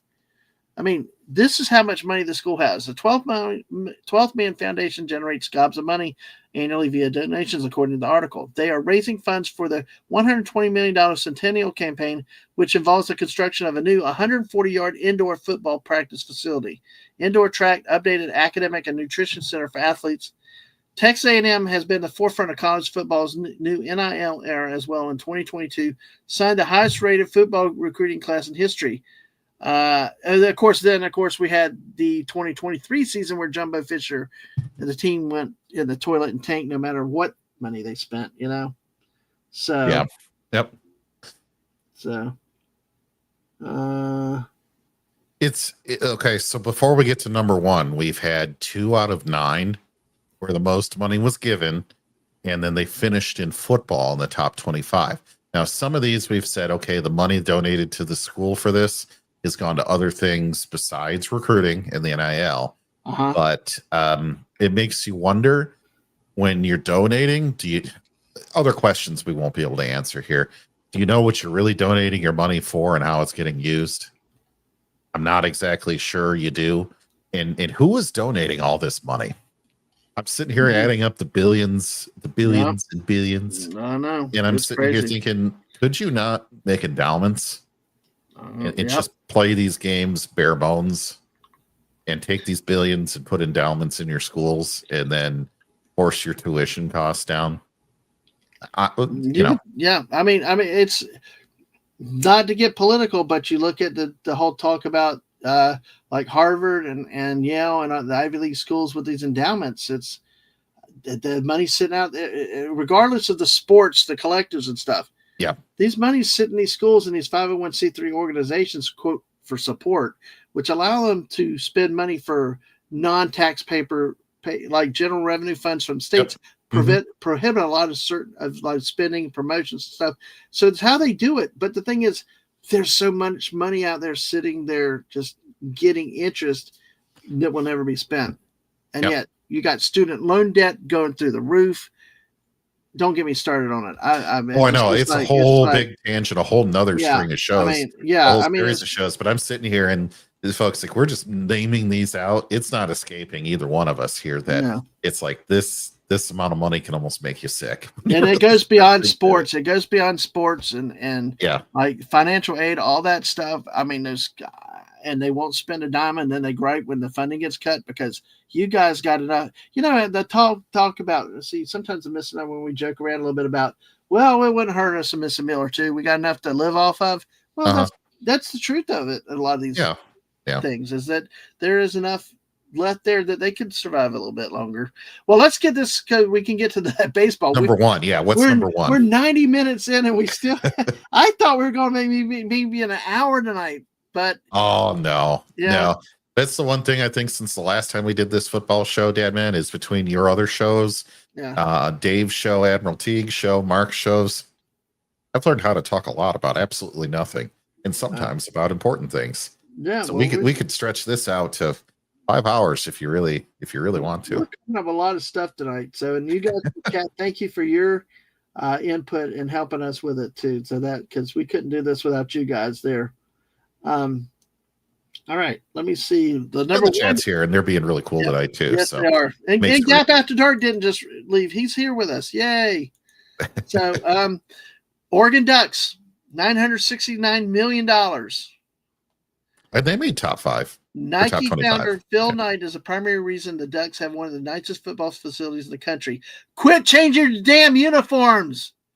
I was going to say, they half that money is going to new uniforms every week. Oh my God, quit this neon yellow and go Beavers, screw the Ducks. I mean, it's like this god-awful green and yellow and, oh God, pick a uniform, please. I remember they came in and played us the year that Michigan State won the last real Rose Bowl. And Oregon came in, I think it was the second week of the year. So they didn't have a Powerpuff schedule, right? And Michigan State won on Friday night. That was an exciting game, but Oregon had to wear the fancy green uniforms because they were playing a green and white team. So and then it was like, F you, go back to your duck blind. College football should not be played on Friday night. I don't care what. Friday night should be reserved for high school. I hate this. Oh yeah. Like FSU's got 2 Friday night games this year. And hey, talk about Florida. It's Tom F. Hey, Tom. Hi from the bed. Yay. That's okay, but you're F still for here. Florida? That's what counts. F for Florida. Yeah, we're going to call him Tom Florida. Tom Florida. That works. There we go. Yes. Oh, God. If Dadman sits down and starts talking college football, you may end up that turns into skeleton from Airplane. Buddy, I got to take a picture of this damn comment. I got to take a picture of this comment. That is going on Twitter later today. This is like, because that's the truth. It's true. I will not deny that. I mean, my wife is like, thank God y'all are here to listen to me, and she doesn't have to. You can build her Lego in peace. I was like, yeah, I just everything comes to my mind, and everything, we've got there's so much out there. So, but yeah, I love that, buddy. Great comment. 3 hours later, like sponge later. Yes. Well, to finish this one, the Ducks with Phil Knight, Nike founder, he's an alumnus, given more than $1 billion back to Oregon over the past 2 decades. He donated $500 million in 2016 to the university. Well, this is to the university's science program exclusively. I mean, that's a good case where somebody actually put money into the academic programs. It looks like he helped bankroll several state-of-the-art construction projects within athletics, believed to be the single most influential donor across college athletics. When you're the brains behind the swoosh, you hold that level of power. And that is the top.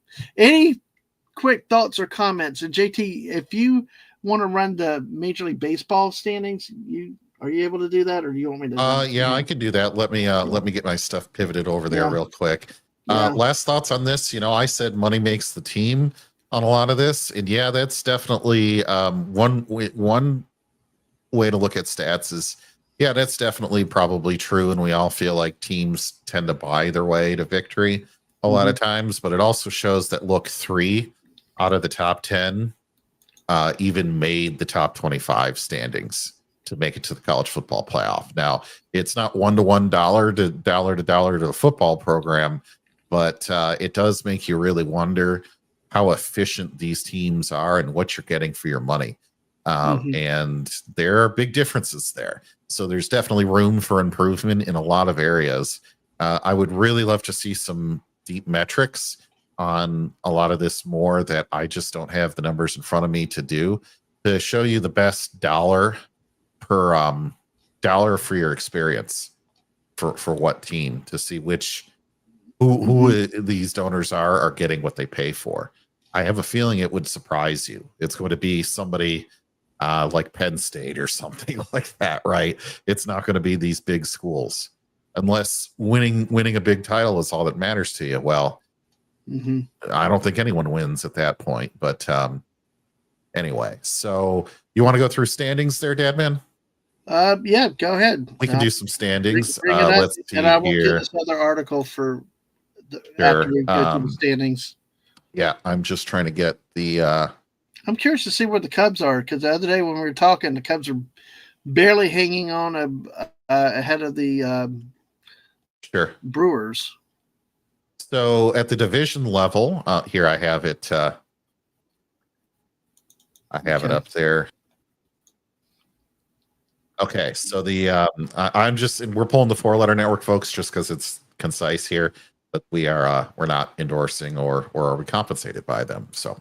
Anyway, to get that out, you have starting down at the West, you have the Dodgers sitting on top with a pretty solid 58 wins going in, but the rest of that conference is quickly falling in the back with the rearview mirror for them, with the Colorado Rockies pulling out the worst team in the league. So, do I really think the Dodgers are for real? Take out the Rockies and see where they stand. I don't think any of these teams are particularly amazing. What do you think about the West? Just skip it. Okay, fair enough. The real meat and potatoes on this is the NL Central for you, Dadman. I know that. It's ridiculous. A big win yesterday, or was it the day before, against the Yankees? I posted that one out on X, 4-1. Look at them, 119 run differential. That is just amazing, and yet they're only one game on top of the Brewers. That just that's huge. That is that's huge. You would think that they were like 10 games up in their division. The real issue for them are those blasted away games for them.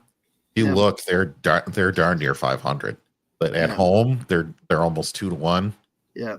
So they are a little bit better than the Brewers. Well, they are better than the Brewers. The Brewers are only at 500 at home, at 23-23. But still, it's just that run differential.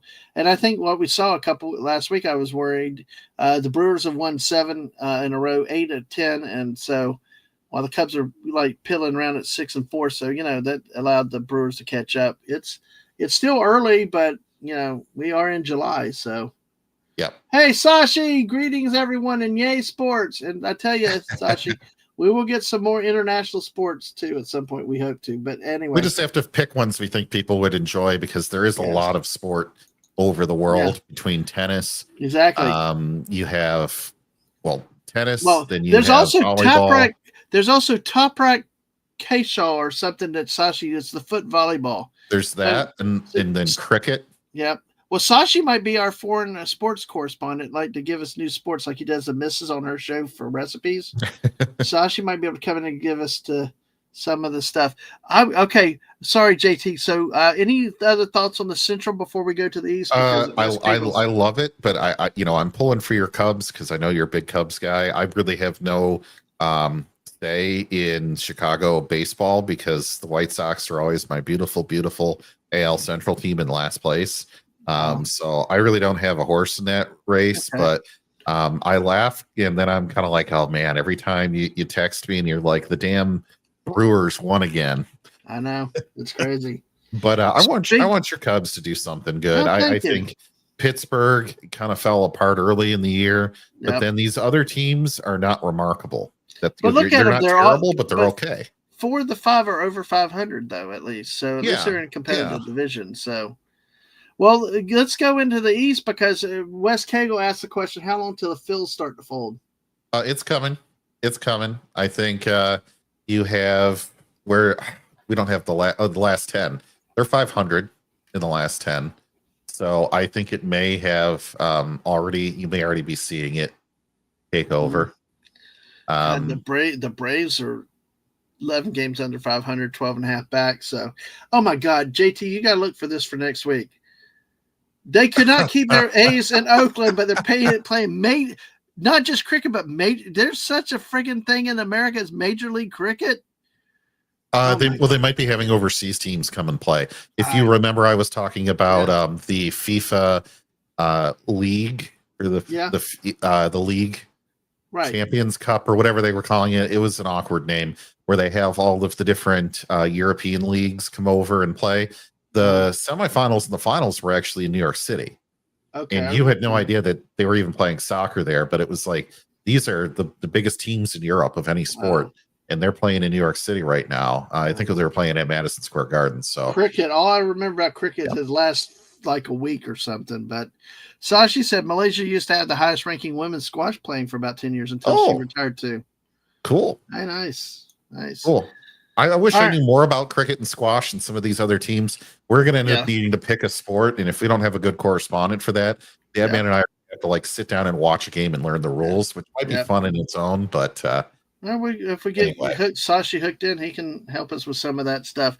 I also need to get somebody to help us with cricket to try to figure that thing out. I actually got somebody I think I want to ask a question about, but they'll probably tell me to go fly a kite. But I'll laugh when it happens.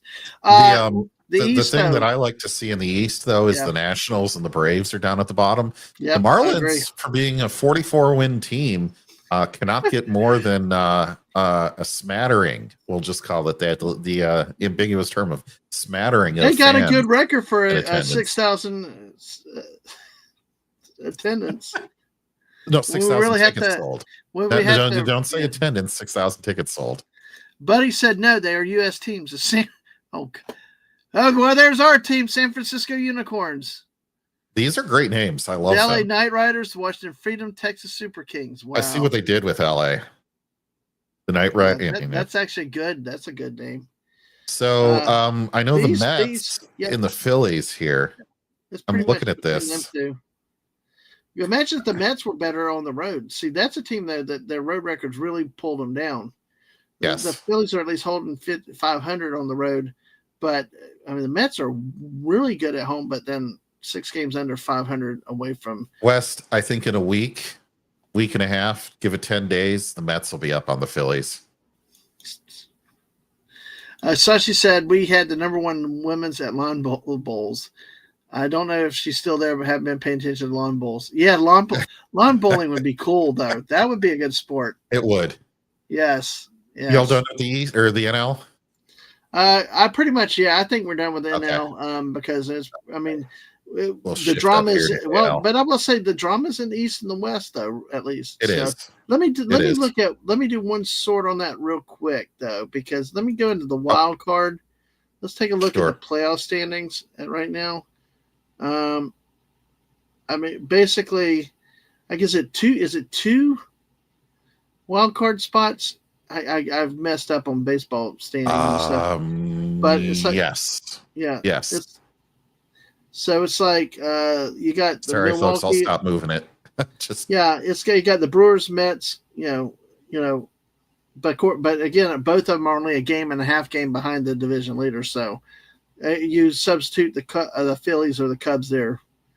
But dang, it's like it's really a tight. But see, then again, look at that though. The Giants are half game back. Cardinals on a game and a half back. Cincinnati's only 2.5 back. I don't think anyone below the Cardinals has any chance. But still, 7.5 games is still manageable with about 70 games left if you get hot, though. Yeah, but you look at the Marlins, they are 44 wins, but they are playing in the same group as the Mets. Mm-hmm. And the Mets are a half game back, but then that makes the Marlins, another 13 games back from that? Yeah, but at least... So they say 7.5, but they have hope, that's wild 7.5. Well, they have hope. I still say, let's go fish. You have to have the Mets and the Phillies to both fold, and I don't think that's going to happen. So that's why I'm saying anybody below the Cardinals. I got you. No. Practically speaking, although the Reds are only 2.5, though, and they're above 500. I think you can't count the Reds out yet, technically. Okay. But make sure y'all hit the like button. We need one more like for 10. So, but we had a lot of people come in and through, and it's been really good. Some interesting numbers I've been watching in the background, though. Sashi said our main sports is badminton. Yes, that's fun to watch. But he said 6 teams. The other 2 are Michigan. Wait. The other 2 are what? My New York. This is for cricket. And Seattle Orcas. What is that? Michigan, New York, or me, New York? Or Michigan, New York, and Seattle. Yeah. Or wait. Well, no, it's my New York, I think, in the Seattle Orcas. Okay. Sashi said the main sport is maybe. I don't know. Our main spectator sport is booing our state football players. That works.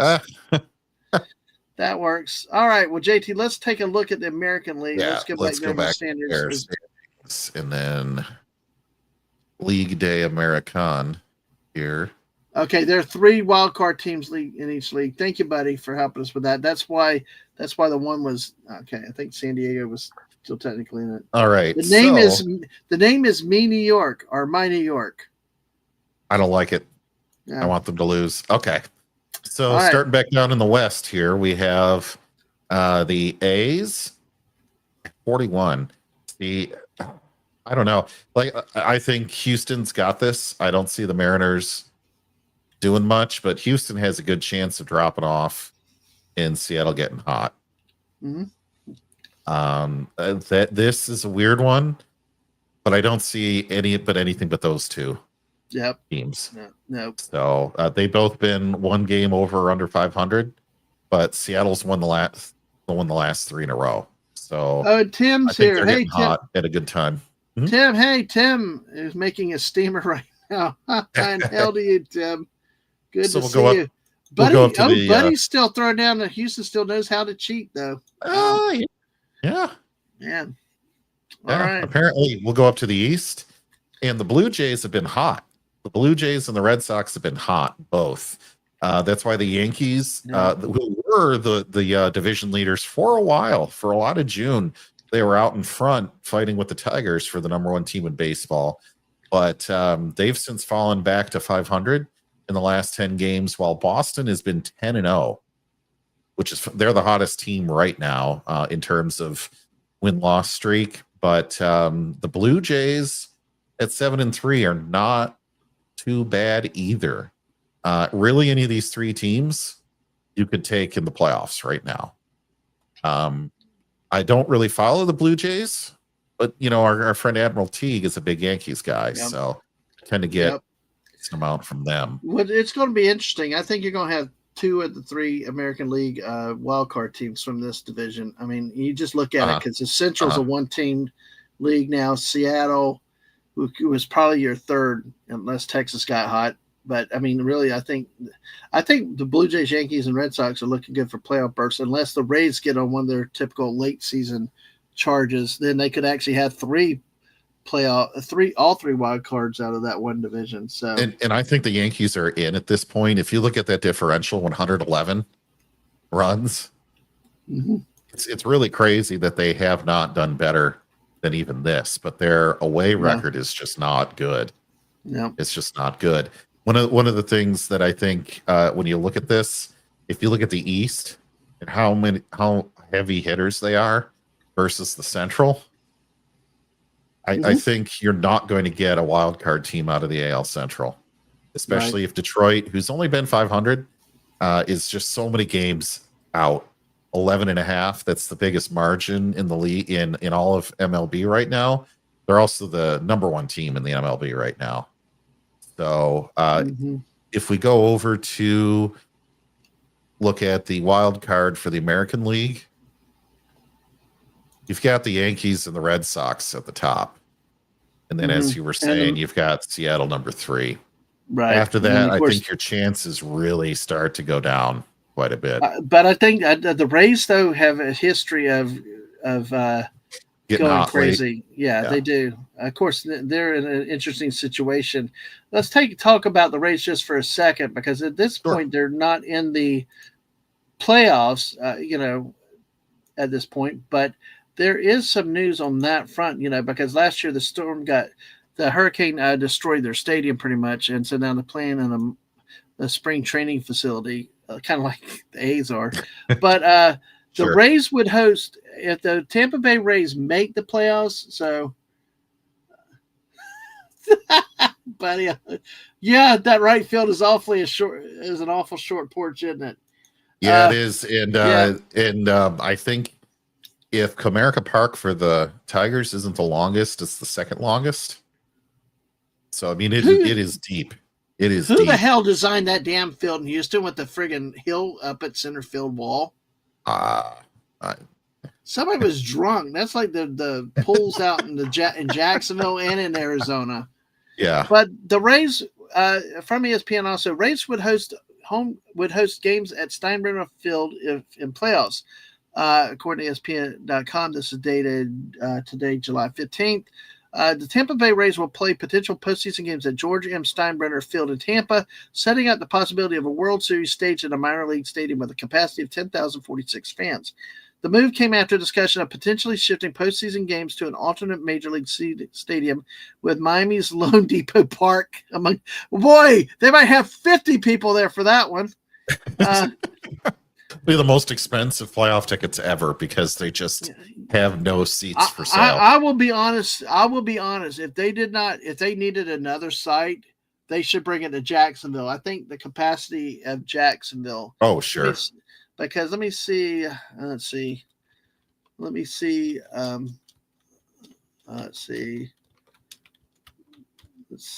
God, I can't remember what it's called now. They got so many damn corporate names.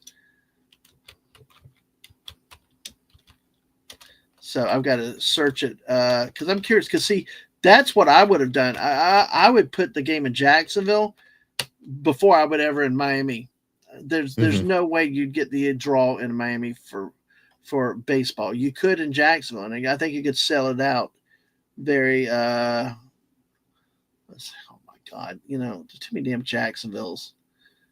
Jeez, really? Okay, there we go. All right. So it operated as the baseball grounds of Jacksonville. Now they got 1-to-1 financial park. Uh, that's they They say capacity is 5,983, but it's 10,000 including bleacher and berm seating. they should I just don't. Yeah, Marlins play. They're going to have a lot of extra popcorn yeah. and hot dogs This is the ready. trip. By the way, Jacksonville's a AAA affiliate of the Marlins, so it's you might as well. Hmm. I would move it here. If I moved Tampa Bay anywhere, I'd move it here, not Okay, not not to down to Mike. Miami. But yeah, because but at that point you're playing it. The way they're going to be is playing in spring training facility anyway. But this is at least a 10,000. I think they've had about 13 or 14,000. I don't like the numbers on this site, but I think that they can put 12, 13,000 when they bring SEC games like Florida State, and Hmm. some of that. They can pack 12, 13,000 in the stadium pretty easily. So, The but one thing I would be really concerned about is not necessarily where they play, but if they're going to be in the playoffs at all. They're kind of on the outside looking in. It's a big bubble right now. This is their last 14 games because that's what my screen can show. So you're looking at no, this. They lost every game in their Red Sox series, and the Red Sox are 10-0. They yeah, went 1 of 3 against Detroit. And then the Twins are the second in the AL Central, and they went 1-3 against them. And then the A's are way at the bottom in their division, and they went 1-3 against them. yeah, So you're looking at that going, if they really want to play in September, they're going to have to find something to turn it around because yeah. this is not the But way they've that done you're it. going to do But it. they've done it historically. I hate the Rays Yep. because they get hot at the end. The Rays are playing their regular season games this year at Steinbrenner Field, home of the Low A Tampa Tarpons, after hurricane damage tore the roof off Tropicana Field and rendered it unfit for play in 2025. The Rays obviously occupy fourth place in the AL East, but just 1.5 games behind the Seattle Mariners for the third wild card spot in the AL.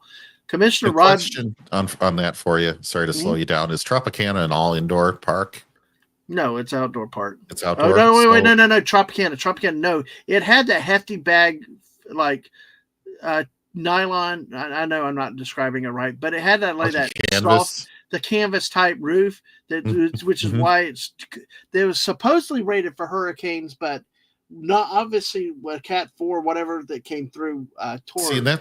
that's what I thought. I thought they played it, I guess, a Florida room, if you don't want to call it full indoor, like a Well, Florida room yeah, style park, no, where they they did. could have like air handlers to No, cool it down a they, little bit and keep the they had sun a and roof. humidity out. The big thing is drainage, though. If it rains in there, you got to have drainage off the field and stuff like that. Yeah. But like Betty had mentioned a while back, before we had taken a hiatus, is yeah, no drainage, and plus also they had just lowered their insurance coverage last year before the hurricane hit, Oh boy. which is what has led to a lot of the problems with the Rays with who pays for the stadiums for this. See, Tropicana was going to be replaced. It was subject to a bond issue, stadium financing, and all that stuff, which has basically triggered the sell of the team. Like Buddy, because they gave up trying to get a deal locally to build a new stadium. So All right. expected to But sell here's yeah. to a Jacksonville developer. $1.7 billion letter of intent exclusive negotiating window. Here's the question I have. Are they going to drive the car? Yes, then they insure the car. You're going to play ball in the park, you insure the park. It's that Yeah. simple. Yeah, but they I think the decision involved with, well, we're about to get a new stadium and let's save some money, but and I think it also became a matter of taxpayers that want to pay for it, the repairs that needed on this new building, on the old building. Yep. Did they break So, ground on the new building yet? No. Okay, then you nope, don't have a new building. You're nope, insuring it. exactly, never, The article goes on to cite Commissioner Rob Manfred saying that he anticipates the Rays will return to Tropicana Field, which is being refurbished for the 2026 season. So Yeah, they guess might as what? well spend some money and rebuild that thing so you don't need a whole new park. But Yeah, some people won't like that. yeah. Of And course. buddy, thank you for your help out of it. They had a deal for the new stadium, but the Rays balked at it. Typical. And the city is responsible for repairing the Trop. So there you go. Taxpayers on the hook again. So, but Of yeah, course. Of yeah. course. At this point, guess what? You get to play in the Tropicana forever now. At this point, you won't get a new taxpayer-funded stadium. By then, Rays could be under new ownership. An agreement has yet to be signed to sell the team for $1.7 billion to an ownership group led by real estate developer Patrick Zalupski continues to progress, sources told ESPN. The change of team control would not happen until after the postseason, sources said, though there could be a signed agreement in place prior to that. The Rays would likely stay in Tampa Bay area after being sold by Stu Sternberg, who bought the team in 2004 for $200 million. That would be anyway. Sternberg purchased the sale of the Rays in the wake of the team pulling out of a deal with St. Petersburg, where Tropicana Field is located, for a $1.3 billion stadium.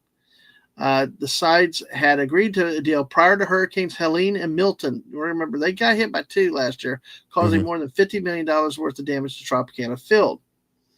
Pinellas County Board of Commissioners in October 2024 delayed a vote to fund its portion of the stadium. Less than a month later, the Rays said the delay would cause a 1-year delay in the stadium's opening and cause cost overruns that would make the deal untenable without further government funding. In mid-March, Sternberg told St. Louis Petersburg Mayor Ken Welch the team would back away from the stadium deal. Where Zalupski and his partners, mortgage broker Bill Cosgrove and Ken Babby, an owner of 2 minor league teams, ultimately take the Rays, remains a question central to MLB's future. Manfred has said he wants the stadium situations of the Rays and Athletics. Sorry, buddy. Yeah. Who plan to play in a minor league stadium in West Sacramento, California, until moving to Las Vegas for 2028 season. See, that's what's bullshit with this whole situation. Yeah, the MLB should have stepped in and said, no, you're staying friggin' in a real city. You're not moving to a small stadium just on your choice. Tampa Bay had a natural disaster which forced them in a situation. That ownership was crap. Being allowed to move a team. I mean, they stopped Al Davis and others before. They can stop these teams from moving if they want to. They just didn't want to. Right. Looking ahead at them, you say they. Oh my God! No, wait a second. Wait a second. Until moving to Las Vegas before the 2028 season settled, before MLB expands to 32 teams. What? You got another MLB settled before MLB expands to 32 teams. This is reading like that there is expansion talk out in the MLB. Okay. Just what we need. Not the time. Yeah. Okay. And Manfred said, if I had a brand new gleaming stadium to move the Athletics into, we would have done that. Right now, maybe you ought to have the damn cheap ass owner. Yeah. You could buy one. Have that owner help, like, maybe fund it a little bit out there, and you could have a great. I mean, that's what pisses me off. The city's a big, beautiful ballpark. The history of Oakland and their support for sports, especially the Raiders and Major League Baseball with the A's, it's just the history. Well, screw it. It doesn't matter anything anymore. It's just right now. It's my expectation that they'll play in Sacramento until they move to Las Vegas. Anyway, there's also news of a potential Minnesota Twins sell, but we'll stop for that for now. We'll stop there. They can. So you were saying that they tend to get hot at the end of the year. So I'm just looking at their remainder of the regular season schedule. Yeah, they've been hit or miss with Baltimore, so I give that a push. They could win 3 games on Chicago and split Cincinnati. Then I'm looking at this, and they play a long stretch against New York and LA. That's going to be tough. This area is the soft part that they could make some ground against the A's, Seattle, and the Athletics. Sorry, the Angels, Seattle, and the Athletics. Then you have San Francisco and New York for short stints. St. Louis, I don't know. I can see one problem. Sorry, go ahead. Go for it. I was going to say they've got Cleveland in here a bunch. Washington in here a bunch. They could really pick it up here. And then they've got the White Sox. So, like, they've got almost a whole month so that they could win 2/3 of their games. But look at how they end the last. Yeah. Against all the Cubs in Toronto. In Boston. Man. In Boston. Yeah. And they have 2 series against Toronto. Yep. That's going to be a hard. So. But they can do it. They've done it before. I'm not saying it's impossible, but they could very well play meaningful baseball into September. I just don't think Toronto or Boston are going to let them walk through that whatsoever. In Chicago, might not either. I mean, sorry, I'm laughing at Buddy being number 3. Oh yeah, buddy. It's like whose line is it anyway? The points are all made up.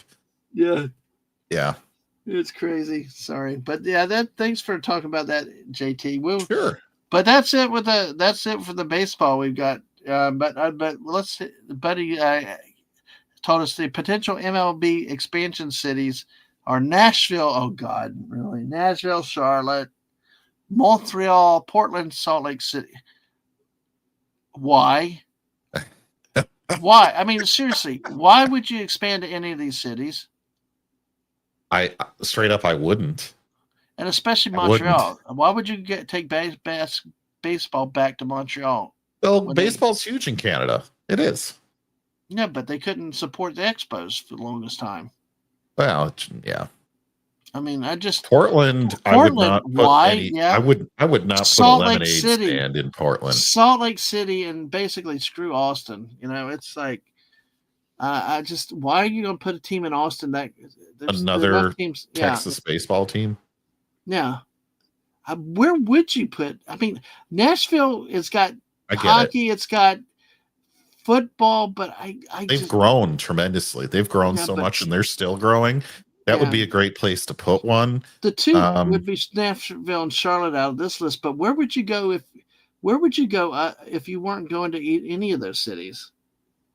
Let's see. I think it's too hard to get into the Northeast. You've got too many teams that are historical. I don't think you're getting another team in under Boston or the Mets or the Yankees. And then you've got Philly right there too. I don't think you're putting another team up there. Pennsylvania's got too many. Ohio's got 2, right? The Reds in there. Michigan can't take another team. Does Indianapolis have an MLB team? No. You could put one in Indy. It's going to be a small market team. That's your problem. They could move the Twins down to Indy, but that's not an expansion team. Gosh, I'm really having to dig deep. Like I'm thinking about this. I mean, is it possible we've hit the level of expansion to the point where expansion could be, but have negative returns? The problem is MLB has been shrinking their ballparks for years because they can't sell 60,000, 50,000 tickets. They're selling fewer and fewer every year. Yeah, for 162 games, it was salary skyrocket, forcing the price of concessions and tickets up. So why were we expanding at all? I just don't see it. I would not put one in Montreal. I might try one in Alberta instead. Oh, by the way, I worked as an usher in college for the minor league team of the Expos. That was actually fun. I actually got to see A-Rod as a minor leaguer. Some of those guys coming out around that time, it was really, really cool. I actually got to see Michael Jordan as a fan play with Birmingham. Oh, awesome! He did he got out in the field. He did finally get up for one at bat and was a weak fly out to left. So, but you could put a team in Richmond in a random place like that. It might do okay. Can't be any worse than Miami. Well, it can't be any worse than the Nationals. I don't think people in DC particularly care about them. And I don't think people in Virginia are huge Nationals fans. So let's see. Alberta. Yes, I said Alberta, Richmond. Where was the other place? I already forgot because it was so forgettable. Indianapolis, yeah. Nashville, that's 4. So we need 2 more cities. You could put a team in Sacramento. And gosh, a 6th place to put a baseball team. I know. See, this is the tough thing. Could you even put one in Alabama and have Mississippi and Alabama residents like it? maybe some Arkansas, maybe you put it in Mississippi somewhere. I don't think there's enough people in that part of the world with the disposable income to do that.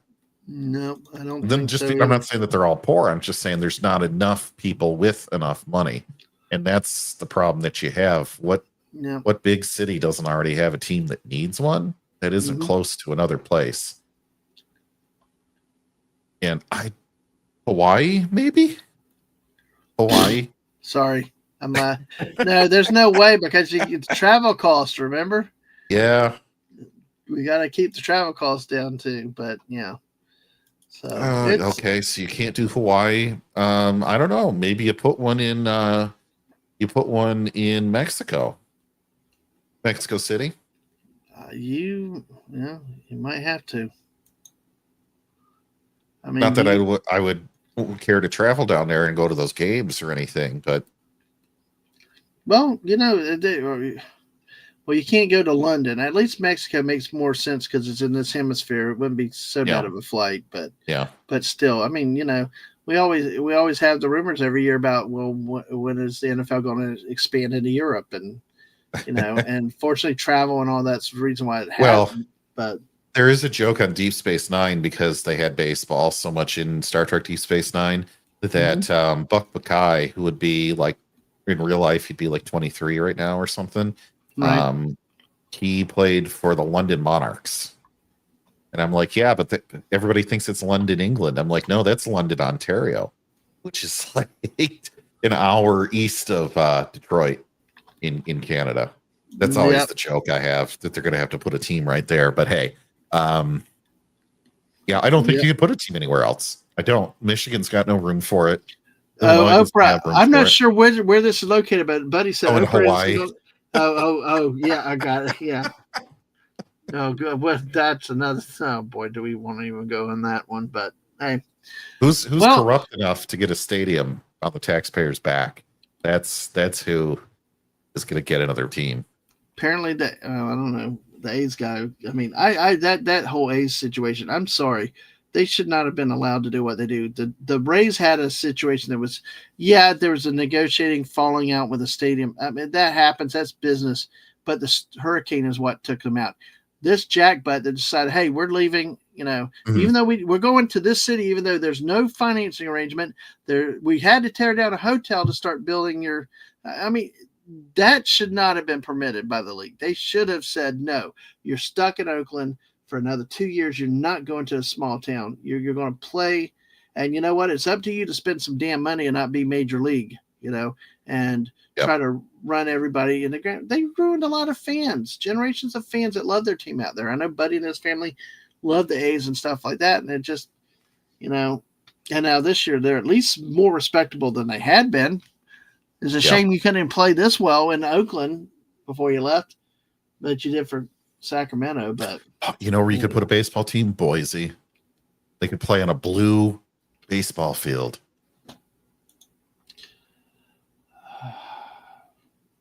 Sorry, I had to do it. I had to do it because the blue baseball field. Well, there we go. Offsetting penalties.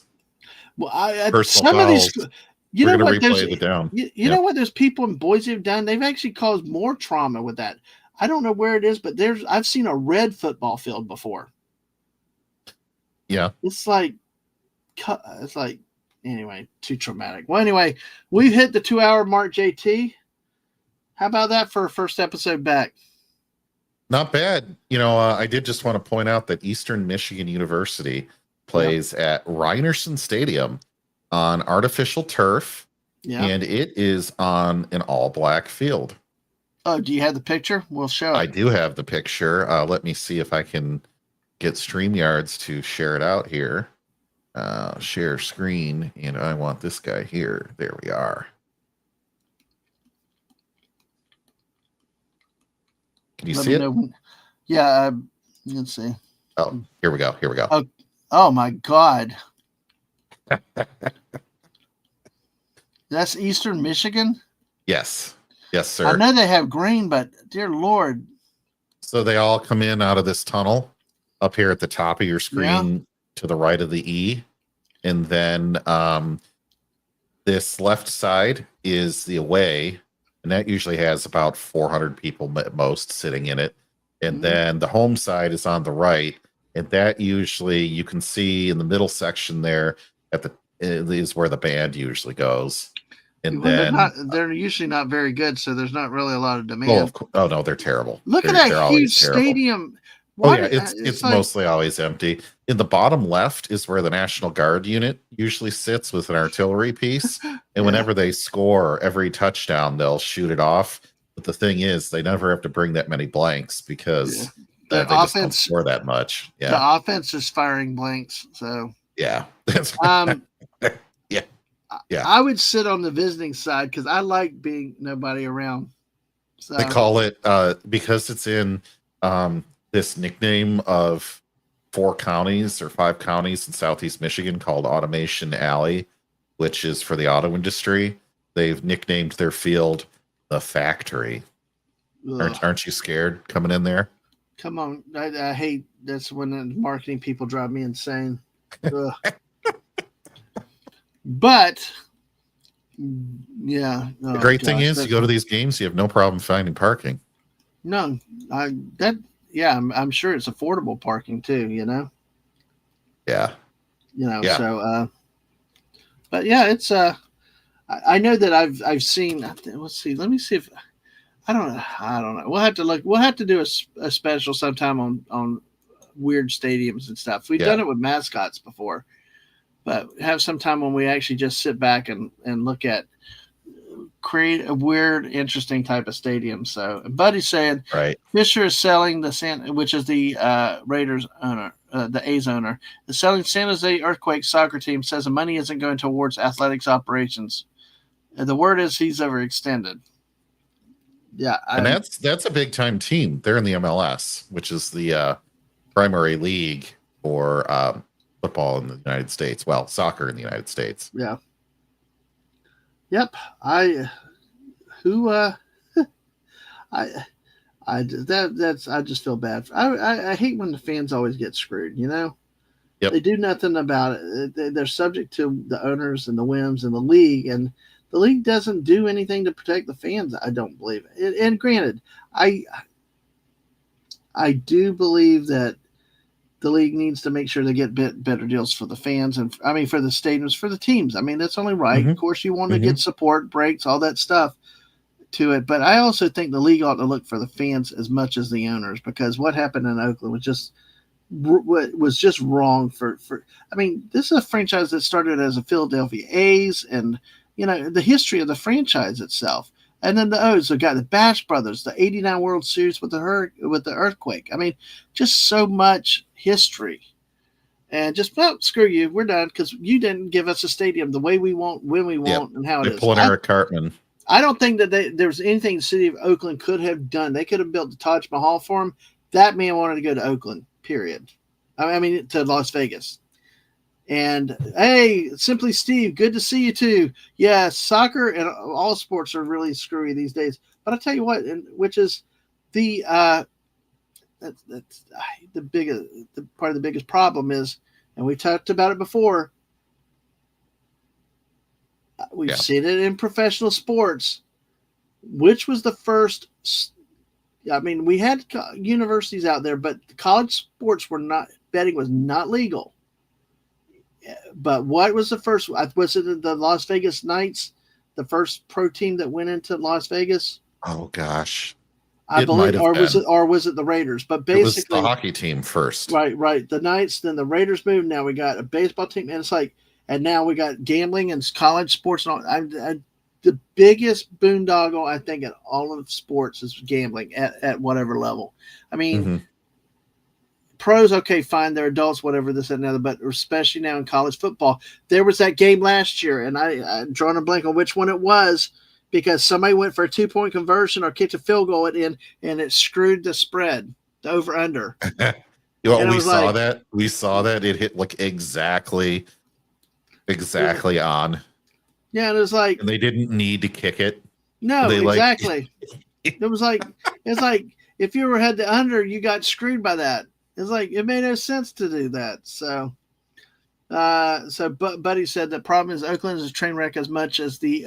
Yeah, I understand what the city is, and it's more of a train wreck than Miami. But I tell you, probably you could still seat more people in the game there. So Yeah. yeah. The real thing is you start and looking not at Oakland, expansion. and not Oakland, Michigan, Oakland, California, or Oakland County. Yeah. I love that. That always threw me with the sports, like in the March Madness. Where the hell is Oakland? They got a college out there. Oakland University. Yeah, it's in Well, Oakland County. I'm thinking Oakland, California. Oh, no. What? Yeah, no, Oakland Grizzlies are Oakland U, Yeah. which used to be Michigan State University, Oakland County. Yeah. Like University of Michigan has University of Michigan at Ann Arbor, at Flint, and at Dearborn, the home of Ford Motor Company. So Okay. they have more than one, and Indiana's like this as well. There's several states where it's like this university at blank. And that's what Oakland University used to be for Michigan State. And then they became its own university, I think, in the 80s, I want to say. So they've always had that strong basketball pedigree of, their parent university, Michigan State. But anyway, yeah, it always confuses you when you bring that up. It's crazy. Well, one of the things that I wanted to, right before we wrap up, Dadman, there's been talk in a bunch of cities about more expansion, and we've talked about it a bunch tonight. One of the things that we've wanted for a long time in Detroit is expansion in other sports teams. And you see that no one really gives the Michigan Panthers the time of day, the UFL team, but yet, and we lost our WNBA team. However, every single year it comes back around. We want an MLS team for soccer, or we want a WNBA team. If we really hit the peak of what this city could support with MLB, NBA, NHL, and NFL, plus college football and basketball, I think we might have. So every time we talk about expansion into these other sports, I wonder if it isn't at the cannibalization of something else. And is your sport really bringing you something you can't get with football or baseball or football and basketball, whatever in your other city?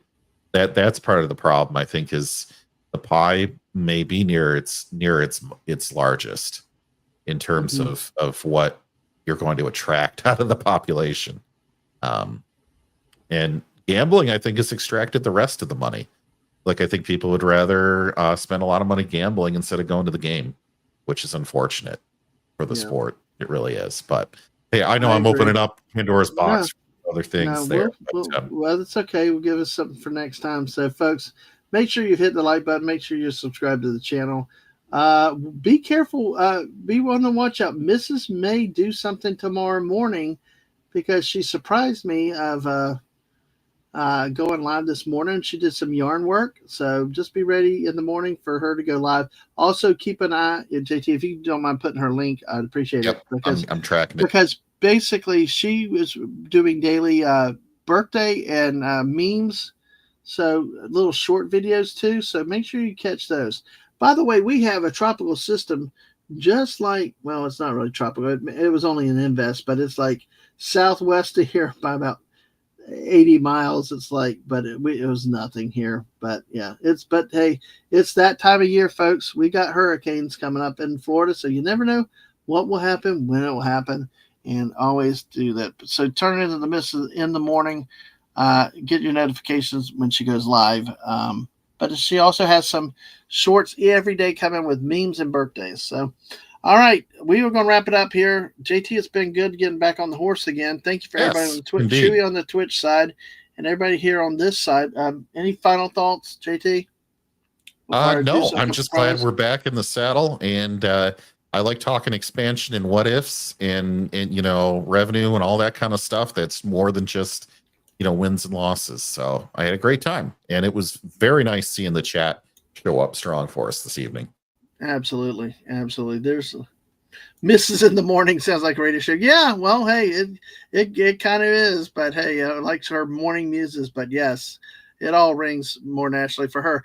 Join me tomorrow night at 8:00 with the great Wes Kago as we roll out our first Go West Dadman. This should be fun. It'll be unscripted, and who knows what the hell we're going to do. So, but hey, it sounds fun.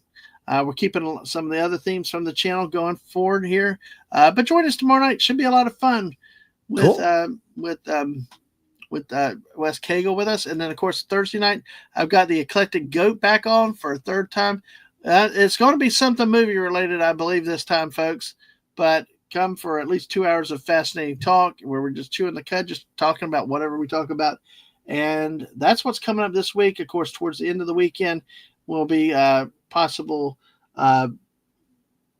random Fortnite and other streams over the weekend. Who knows what? Maybe I'll do a stream on Friday night. I've got talks with, but we'll see what happens. And we still keep getting back to more structured, regular streaming, but also with the ability to go random as we want to. So, all right. On that note, 2 hours, 15 minutes into the show. Thank you, everybody that's been here tonight. You rest well. Have a great night. And again, thank you for your support, and we will see you next time. Bye, all. Bye, all.